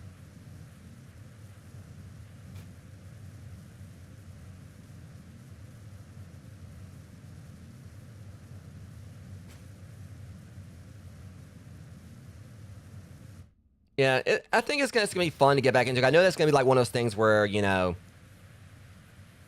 like, because it definitely is like one of those things where like I ignore the chat or whatever. It's definitely like not that, where I definitely do still try to talk to the chat like mid campaign. Just like obviously I probably won't be speaking as much because we'll be trying to focus on the storytelling. Like it'll kind of not really be the opposite of this. Like like in the sense like I'm talking like being very chatty right here, but obviously would be like making sure to focus on the story, but still like maybe like talk when talk is needed. It's kind of like how it is like when I've read my book on here. Basically, I try like I'd be paying attention to the chat, and obviously I'd be trying to greet people when they come in, maybe. But I definitely would be like focused on the story.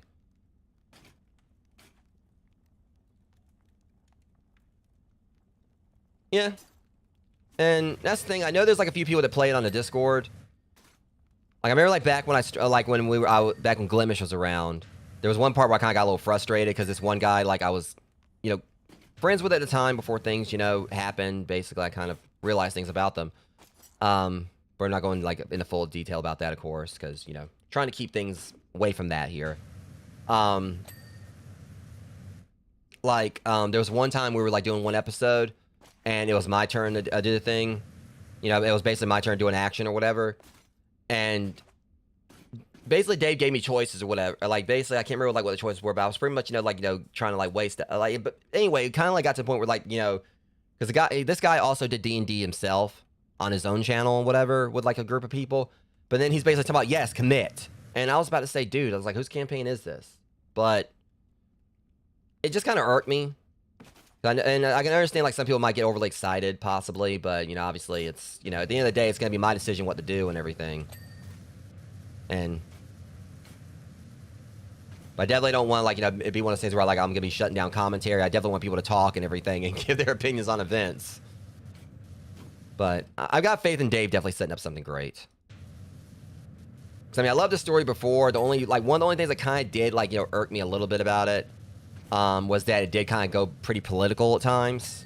But, you know, at the same time, and it's not knocking, like, Dave's storytelling at all. You know, he was doing great with the story. It's just, you know, definitely, like, some, like, the political undertones kind of, like, you know, frustrated me at times. But I don't think you're really going to have, like, a D&D campaign without, like, you know, frustrations here and there. And again, like, some of my frustrations is why, like, you know, the campaign, like, basically me and him, like, you know, kind of, like, grew distant for a while. But we've kind of, like, you know, definitely set, like, some rules for how we're going to go about the campaign this time. And, like I said, I got the text from a little while ago or whatever, with him, like, looking pretty excited about it. Because he's been, like, trying to run it by me for a bit. And Dave's also had, like, stuff going on, like, at his end in life. I know it definitely would be, like, a release for him. Because he's a good DM. You know, he's a great DM. It's just, like, you know, there was, like, a lot of stuff that happened where, things just, like, weren't communicated clearly, I guess. And there were things I kind of, like, discussed with him a little more civilly at my end, I'll admit. But at the end of the day, the main thing I'm just wanting to focus on, where I was just trying to do the best I can. Hopefully, you know, we'll be able to, like, make it some really fun content for you guys. Because the way I did it, when I did it before, I had, like, my own little backdrop and everything I made, like, an OBS. But I also had, like, that's one of the things I love about the Stream Deck. Yeah, it's basically, what I did was I had, like, you know, I set up, like, a whole bunch of counters, like, similar to death counters and all that. Like, whenever you know, you guys see me get scared on stream, I had, like, the scare counter. And I set something up, like, for each one of my individual stats. They had, like, a little bar, like, you know, basically, right, you know, it was, like, I had, like, a bar somehow attached to my face cam. So they basically, like, it had, like, all the different, it pretty much, like, had all my different stats, so that whenever I leveled up, I can just push a button, it would raise it by 1, or, like, the required amount. I just gotta remember how to set that up.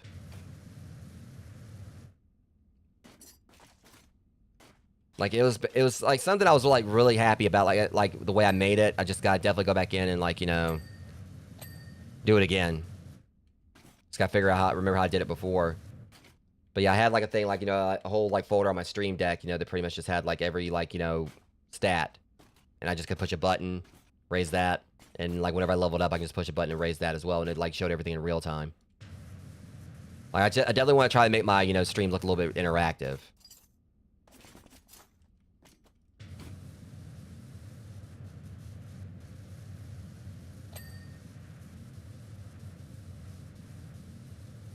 But I know, like, one of my favorite moments I actually had from the streams was where I pretty much just really surprised Dave. Basically, you know, with this one moment where Buster got a box. Because, like, you know, the main arch enemy, the one that actually tried to, like, destroy them, Neverix, who pretty much wanted to earth up, you know, basically take, like, the Night's Whisperer by force. And he basically almost wiped all of them out. Like, they pretty much all went into hiding. And for, like, you know, about 2 or 3 years, Buster was pretty much on his own out in the streets, you know, pretty much, you know, literally, like, fighting to survive. But literally getting into getting into fist fights constantly. You know, getting, like, a lot of scars from it and everything. And pretty much, you know, literally having to learn how to fight on his own and survive by himself. So, it basically, there was, like, one part where Neverix they ended up getting, like, a box delivered to them. There was supposed to be, like, I think, like, a meeting was supposed to be arranged or something like that. Instead of Neverix showing up, like, I think it was, like, somehow there was a box, like, sent by a courier. And there was a rat, you know, a dead rat in the box. Pretty much basically, you know, trying to call Buster and them rats. Like, okay, so he's gonna go that route. So, wait, hold on, I can open a chest here. Hang on. So, what basically happened was, we tried, Jeremy. But what basically happened is, Buster basically, you know, had, like, a little box to put everything in, and he wrote a note, and he breathed in the box, and that was it. So, he basically sent this long, you know, this letter to Neverix. Pretty much, you know, telling him, basically the general consensus of it, you know, with short version of it, is that, see, I didn't have to put a rat in this box, Neverix. All I had to do was put one of my breaths in here, a breath you just let out, and the whole semblance there is that as long as I draw one of these breaths, you are not going to lay a hand on the Night's Whisper. If you try, you're going to find, and I can promise you soon, you're going to find a dagger in your throat. I can't remember exactly how I worded it, but it really blew Dave away with how, you know, the way I, you know, did the whole thing. Like, literally the fact I was able to fluster this you know, fluster this person who tried to like wipe the night's whisper out just by breathing in a box.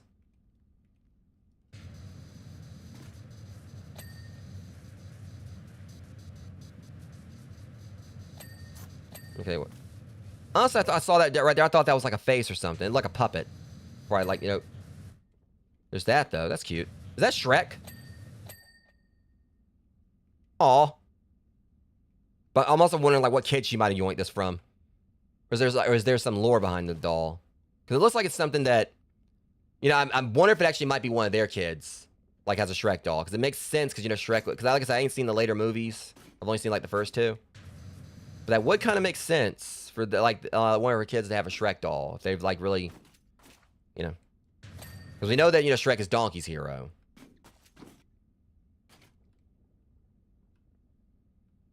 Okay. But yeah, the D&D stuff is going to be fun. I got like a lot of stuff lined up for the channel. I'm really wanting to like, you know, hopefully bring about soon. I've also kind of been considering like, you know, some schedule changes, but I don't know like how I'm going to go about that. I was trying to like, you know, think about ways, because I want to bring back survival content, like, you know, like open world survival stuff to the channel. Because we were doing Abiotic Factor, but we kind of like, you know, stepped away from that for reasons. It would be nice to eventually get back into that. But also I got Raft. I've got like, you know, Minecraft and everything. It would be kind of cool, like maybe jump into some Minecraft here and there. Never really been good at that one, but I think it'll be fun to like maybe throw in some Minecraft streams here and there.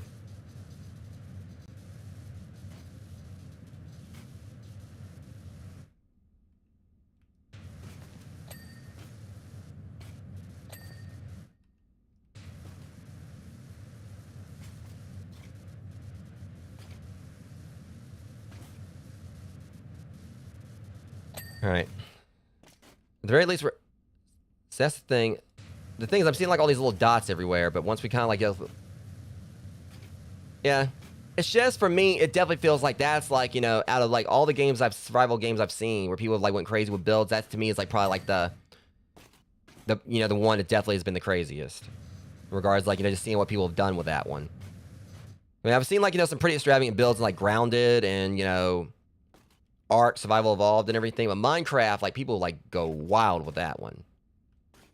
But I guess it's also just because of the factor that, you know, outside of the fact I know I'm not one who's probably, like, really the best at actually, you know, the full-on survival stuff. I usually, in the game, I just build, like, you know, like a basic house and that's it. No one to pretty much just get me through the game. I mean, Subnautica, I was proud of my little base I had there.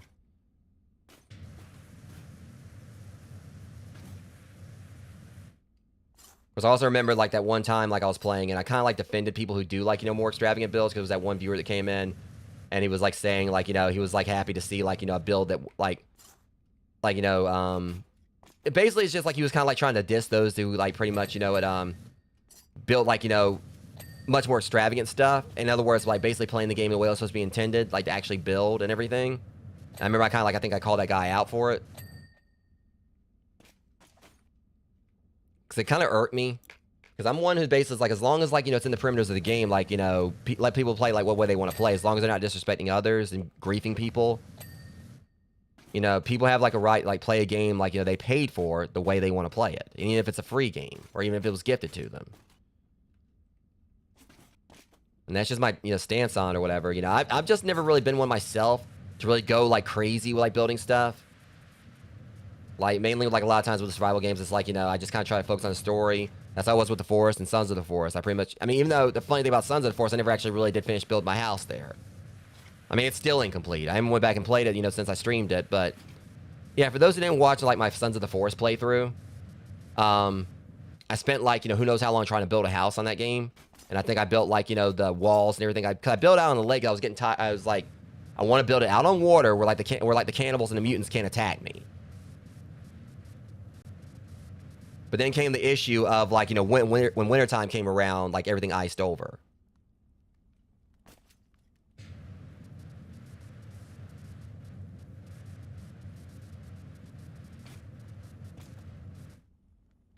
Yeah. The only thing about it is, like, when winter came around, like, you know, everything iced over, which I thought was a cool mechanic. But it just frustrated me. I was like, I don't want them coming over here. Like, And don't get me started on Clyde.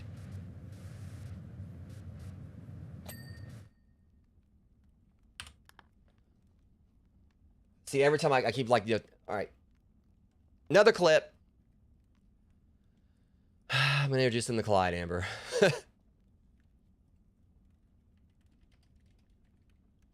So it kind of gets to like clarify things here, guys. There was a particular, like there's a particular type of enemy in Sons of the Forest that will come around, and they don't really like cause much harm themselves or whatever. They can be more of a pain in the ass than anything. But yeah, Clyde was, and every time like I killed like one of these types of enemies, I just like designated the next one Clyde too. I didn't care. I just called all of them Clyde. I'm just trying to see. I think it was this one. No, that's not it. But Sons of the Forest was absolutely great. But Clyde just... First off, let's talk about my house. Killed me earlier or whatever. They might as well go and just call me the John Wick of the Forest. Okay, now, Clyde, now... I mean, I basically named all, like, the Dirty Camels Clyde at this point. I don't know how many of them died. I was like, okay, all right, Clyde. Yeah, but that was basically my house for the most part. Just imagine, like, like, I didn't even actually finish it. I think I put a few more walls up. I'm trying to find the one clip where, Clyde, got exactly what he deserved. It might be this one. That a 10. Oh. I'll give that a 10. Where was it? Might have been this one. Lunch out of them. So that's been like why all the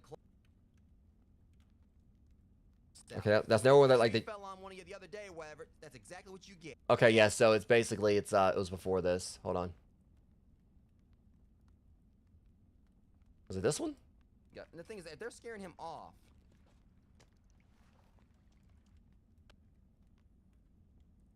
Yeah, I think it's this one. All right. And the thing is that they're scared. Let's see here. I think it's this one. And also, like, if you guys haven't played Sons of the Forest, it's a great game. I'd highly suggest it. This and the original Forest. But I would say, like, definitely, like, try to have, like, people to play with. Because I'm pretty sure it'd be a lot more fun multiplayer. I did, like, everything, I think, in single player. But, yeah. Turn him off.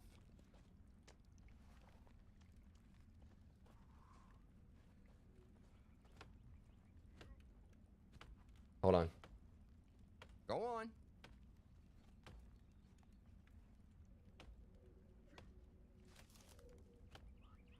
So if one you hits me where you're not going to enjoy what happens next.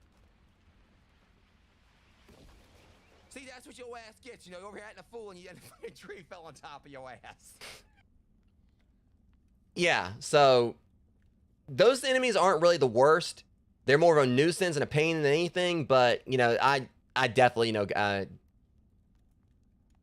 I had, like, a good moment of laughing after that. But yeah, Sons of the Forest is really great. It's, just know, like, if guys, like, aren't fans of horror, that's the only thing about it. It definitely gets, like, really scary at times. Like, namely when you go into the caves. All right, is there, like, anything in this one? Can't open that one up. But it definitely does feel like one of those games that would, like, be, like, more, enjoyable in a group.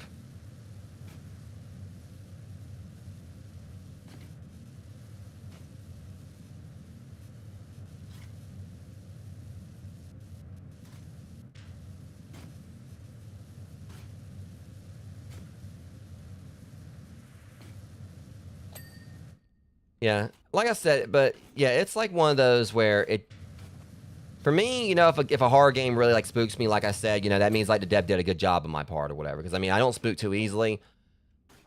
Looking at you, Huntsman.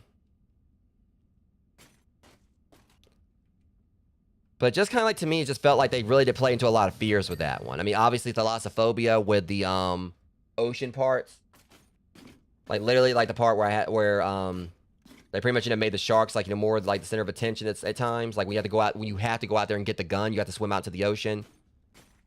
Not seeing anything up under you. Then afterwards, when you get on the raft, where suddenly the sharks come out.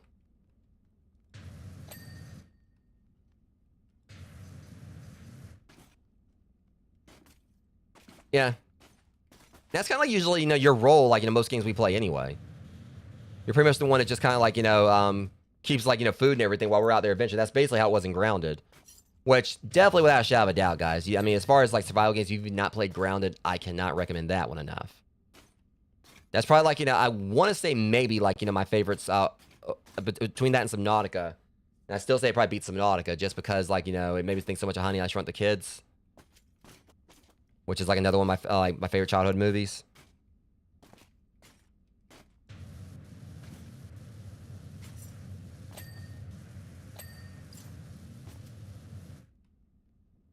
Okay.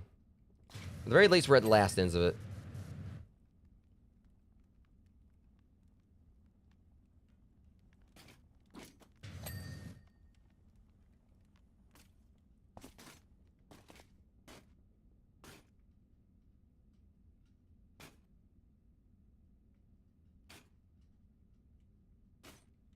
Yeah.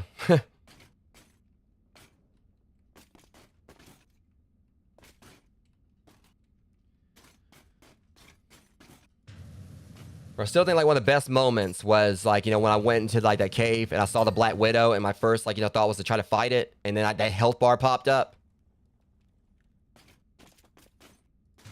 But then from that point on, I got a little bit stronger or whatever, and was actually able to take them on, like, pretty much, actually ended up getting, like, a winning streak against them. That's just the thing that gets me. I couldn't, like, play Huntsman the other day, but Grounded, but, was no problem. But I think it's just because the fact that with Grounded, you had, like, so much more of a wide area. It wasn't really dark a lot of time, and so, like, the spiders weren't really as scary in that regard. I mean, yeah, like, obviously when a wolf spider, like, snuck up on you, it was still more terrifying. It was still terrifying, but at the very least, you could fight back. And again, like, you had, like, a wide open, like, backyard where, you can kind of, like, not, be, like, compared to, like, the confined space of Huntsman, where, like, I'm pretty much, and basically it's just, like, the way, like, the spider snake had teleported, if that's what it was doing, or it's just, like, I just happened to be, like, figure out where I was going. But, like I said, I think it's just mainly the confined spaces and just, of course, the way the spider moves. And really, when you think about it, like, the spiders in Grounded were kind of a bit cartoonish. I mean, they look, like, realistic.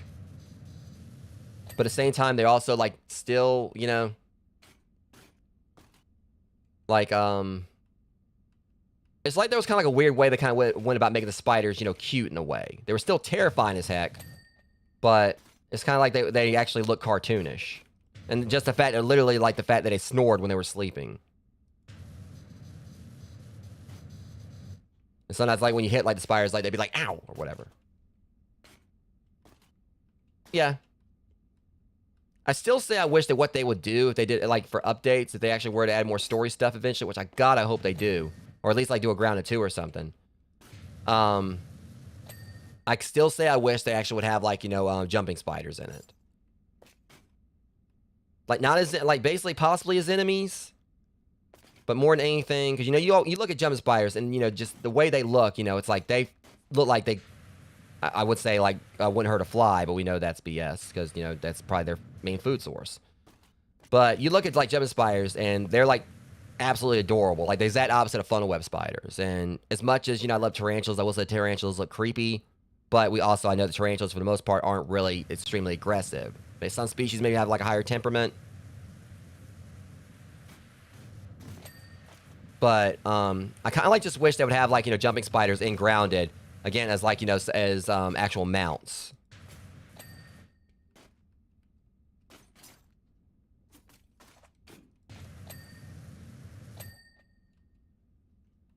Okay, we ain't too far off from it. It's just the main issue is that with all this gold and everything right here, it's hard to kind of, like, tell if like what I've hit and what I haven't.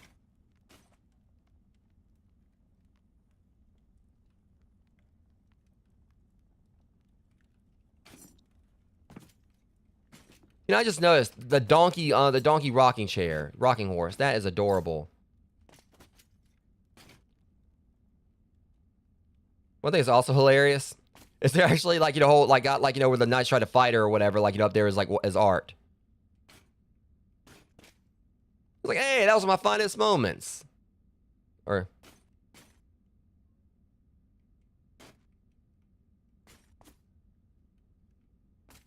I can't remember. Wasn't this like the story thing where basically it's like where like yeah.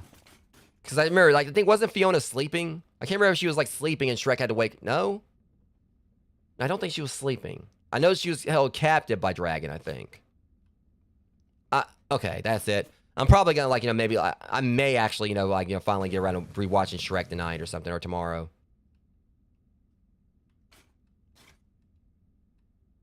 I'm getting tired of realizing like shoot I'm like way out of the loop with this and I shouldn't be because like I've watched Shrek quite a few times. It's just it was a while ago that I did it. But honestly, I thought like that was like the story behind like basically because I remember the part like with Fiona when they were basically doing I think the part where it was they did the whole thing where like it was like a dating show thing and they were talking about like how Fiona like pina coladas and all that.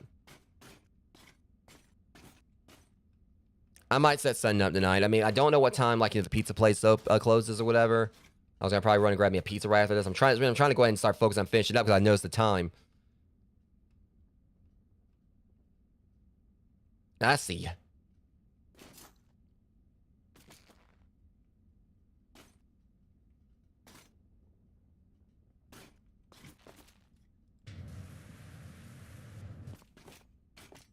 I just can't get over the cookbook. That was like one of the best parts about this.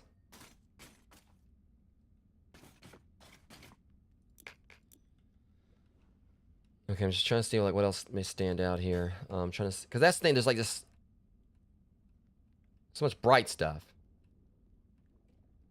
But I will say I like how they did this though, because originally when I first was doing this actually was way too bright. But now that you actually got all this lit up, I like how it kind of like had a contrast here to where like the gold isn't really as bright as it was before. Because when I remember I first did, I was like, shoot, I wish I could have saved this for last.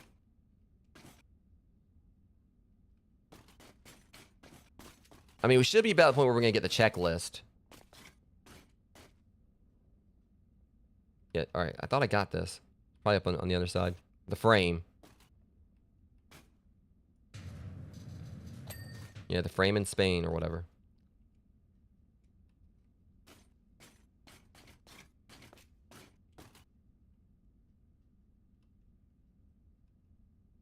I know eventually we need to like do a watch party for Tremors 2 as well. Because we watched that like recently on Discord, Rogues. But I never actually seen Tremors 2.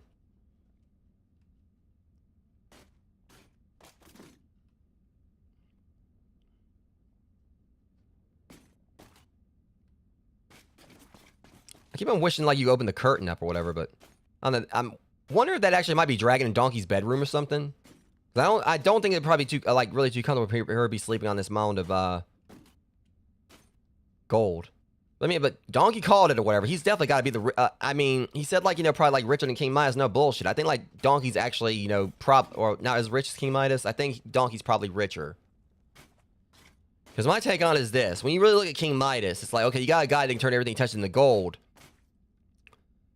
But that's like definitely a miserable life. At least he's not really living in luxury. He's living in misery and everything because the whole fast like okay, I can turn anything I touch into gold. But that's definitely a double-edged sword for King Midas. That's basically like definitely one of those concepts of be careful what you wish for. Donkey and Dragon are living in luxury. Like Donkey and Dragon, like basically the fact that they don't have to worry about any curse or whatever. And the main takeaway being that, they don't really have to worry about anyone coming in here and like taking all this treasure either.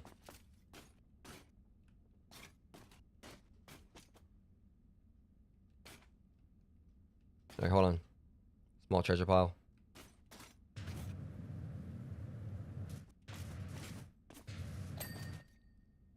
Alright, maybe like some of the other treasure piles. Hold on, I saw something right there, like, yeah.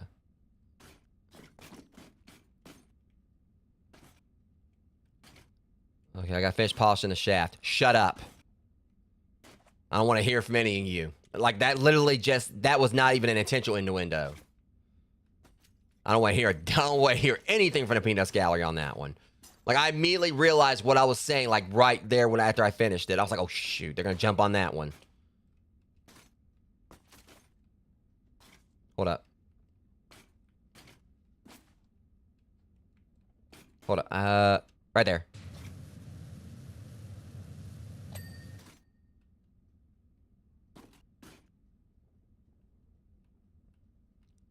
know. It looks pretty clean. All right, screw it, because I need to go get pizza.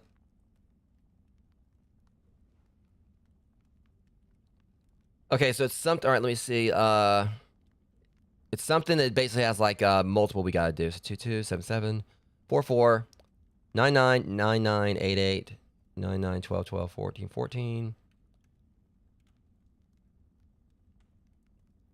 Gallery base arches. Gallery arch wall decorations. Gallery arch pillars. Okay, so it's gallery stuff. Whatever.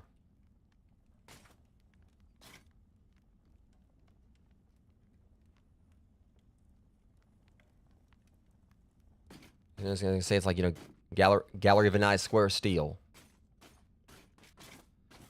I can't believe I just said that. It's getting to a point, I think, like, just every stream I'm gonna like make a galvanized square steel joke after, like, you know, what we dealt with Lethal Company.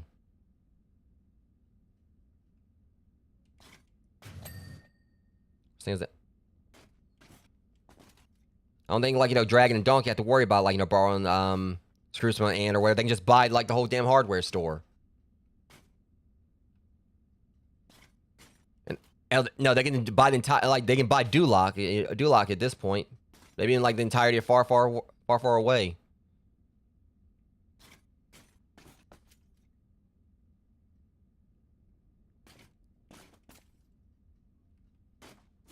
Like gallery arch pillars. So it's gotta be one of these.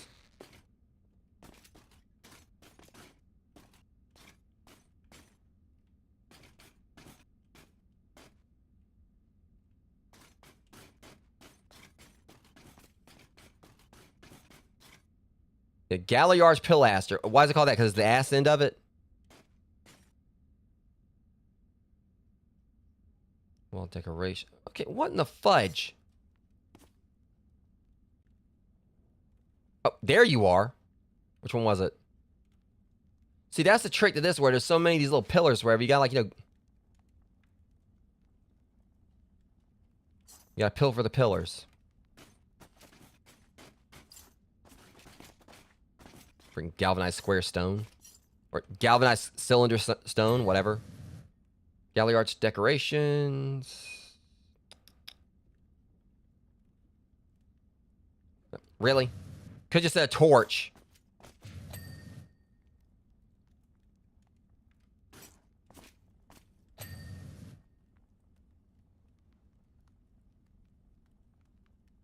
Alright.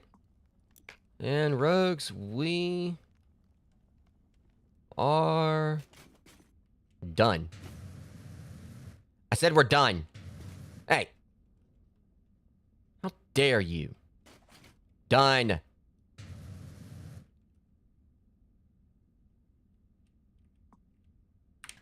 Done. Really? I said we're done. That did not want to come off.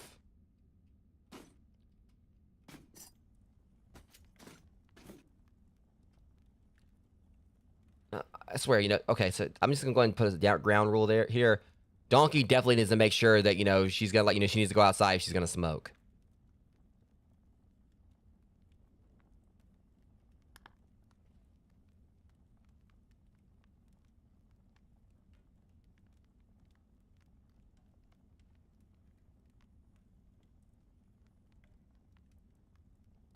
And now I just imagine her talking like, you know, Dr. Girlfriend from Venture Brothers.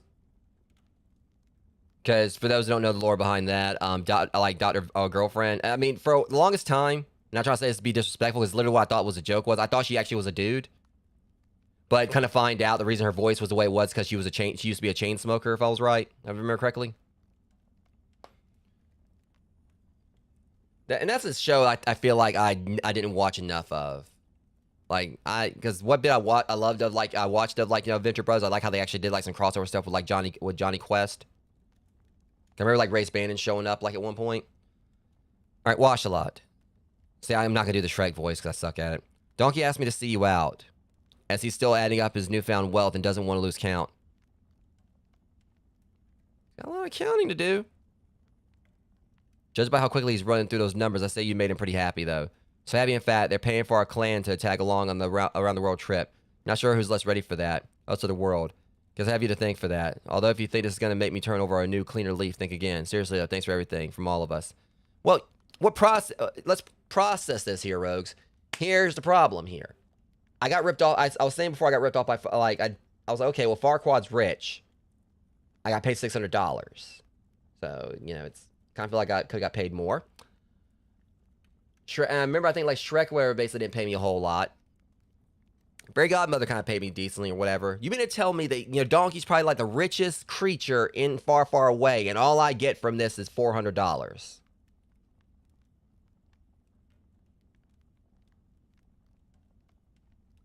Unbelievable. That's the thing. Farquaad paid me decently here.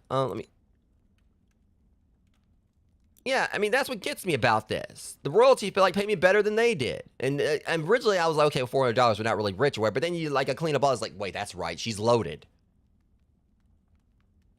I mean, I got paid, like, you know, the most I got paid was, like, the Fairy Godmother, and I hate her. Whatever. We're done with the Shrek DLC now, Rogues. Definitely my favorite of this. If I wanted to kind of, like, rank them, Shrek Swamp was probably my favorite just because, you know, it was so iconic. Dragon's Lair probably second, just because, like, little Easter eggs there, and just the lore stuff, like, from Donkey was hilarious. I would probably say Hansel's Honeymoon Hideaway third. Duloc, you know, fourth, because it definitely felt like it was, like, you know, pretty long. You know, it was definitely, like, took too long to complete. This one, like, honestly took, like, a while to complete. That's just because I was talking most of the time, wasn't really focusing a lot of the time. Fairy Godmother's Potion Factory last, and not because I can't stand her or whatever, because I couldn't stand Farquaad either. It's the simple fact that I could not stand, like, you know, all the moving part stuff. I mean, it's not taking away from the developers of the game. I mean, DLC was solid. Absolutely loved it. I liked this more than the Tomb Raider DLC, and that was still fun in its own right, especially realizing that Laura actually stuffed a T-Rex and put it in her trophy room. At least, like, going by that. I can't remember if there was, like, any of the games where they showed, like, she stuffed the T-Rex, but here she stuffed the T-Rex, which I thought was hilarious. But the Fairy Godmother's Potion Factory, like I said, the moving parts and that one wheel thing, it just dragged on too much. I mean, it's not to say it was bad. It just definitely, you know, wasn't the highlight of the DLC for me. Because I'm not, like, you know, saying outright it was terrible. It's just like it was, like, my last on the list here. I mean, I liked all this. But, Shrek Swamp was definitely my favorite, and Dragon's Lair was second. And, you know, Hansel's Honeymoon Hideaway was third. But I guess it's also kind of funny that I'm, like, you know, I'm basically my top three are, like, the ones that aren't related to, like, the royalty. But Shrek Swamp was just, like, cool, especially considering, like, the whole thing with, like, the outhouse. If you clean that first and got a trophy for it called, like, Somebody Once Told Me. And, I also found out from the Fairy Godmother's thing, from me being on the wheel as long as I was, I got one from Donkey. I think it was, like, look, Shrek, I'm prancing, I think. So, overall, though, very solid DLC. I'll definitely suggest for you guys to play this. I can't wait, you know, to do the next one, which is going to be for Alice's adventure. But that was fun. It was definitely fun. I do want to at least see where we're going to start with this. Wonderland Entrance Hall.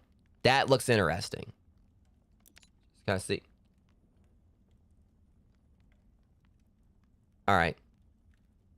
So, I cannot wait to jump on this one. Because I've heard, like, a lot of people, I think, like, a lot of people have actually said this is, like, the best one out of all the ones they played.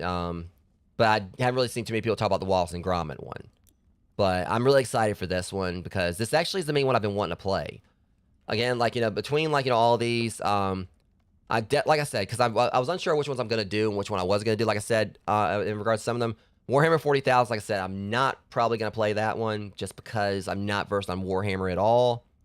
So you guys can have that if you want to try that one. Wallace and Gromit, I'm on the fence. I want to play it. I'm just worried if I go in and try do the DLC or whatever, there's gonna be, like, a lot of stuff I'm gonna miss, and it's gonna, because I've watched some of Wallace and Gromit, but not a whole lot of it, and that was, like, back when I was a kid. Back to the Future, definitely want to do that one. Might, like, try to, like, brush up on the films before I do, or at least the first film, because I don't think I've seen the third one, but I've seen the first two. I know.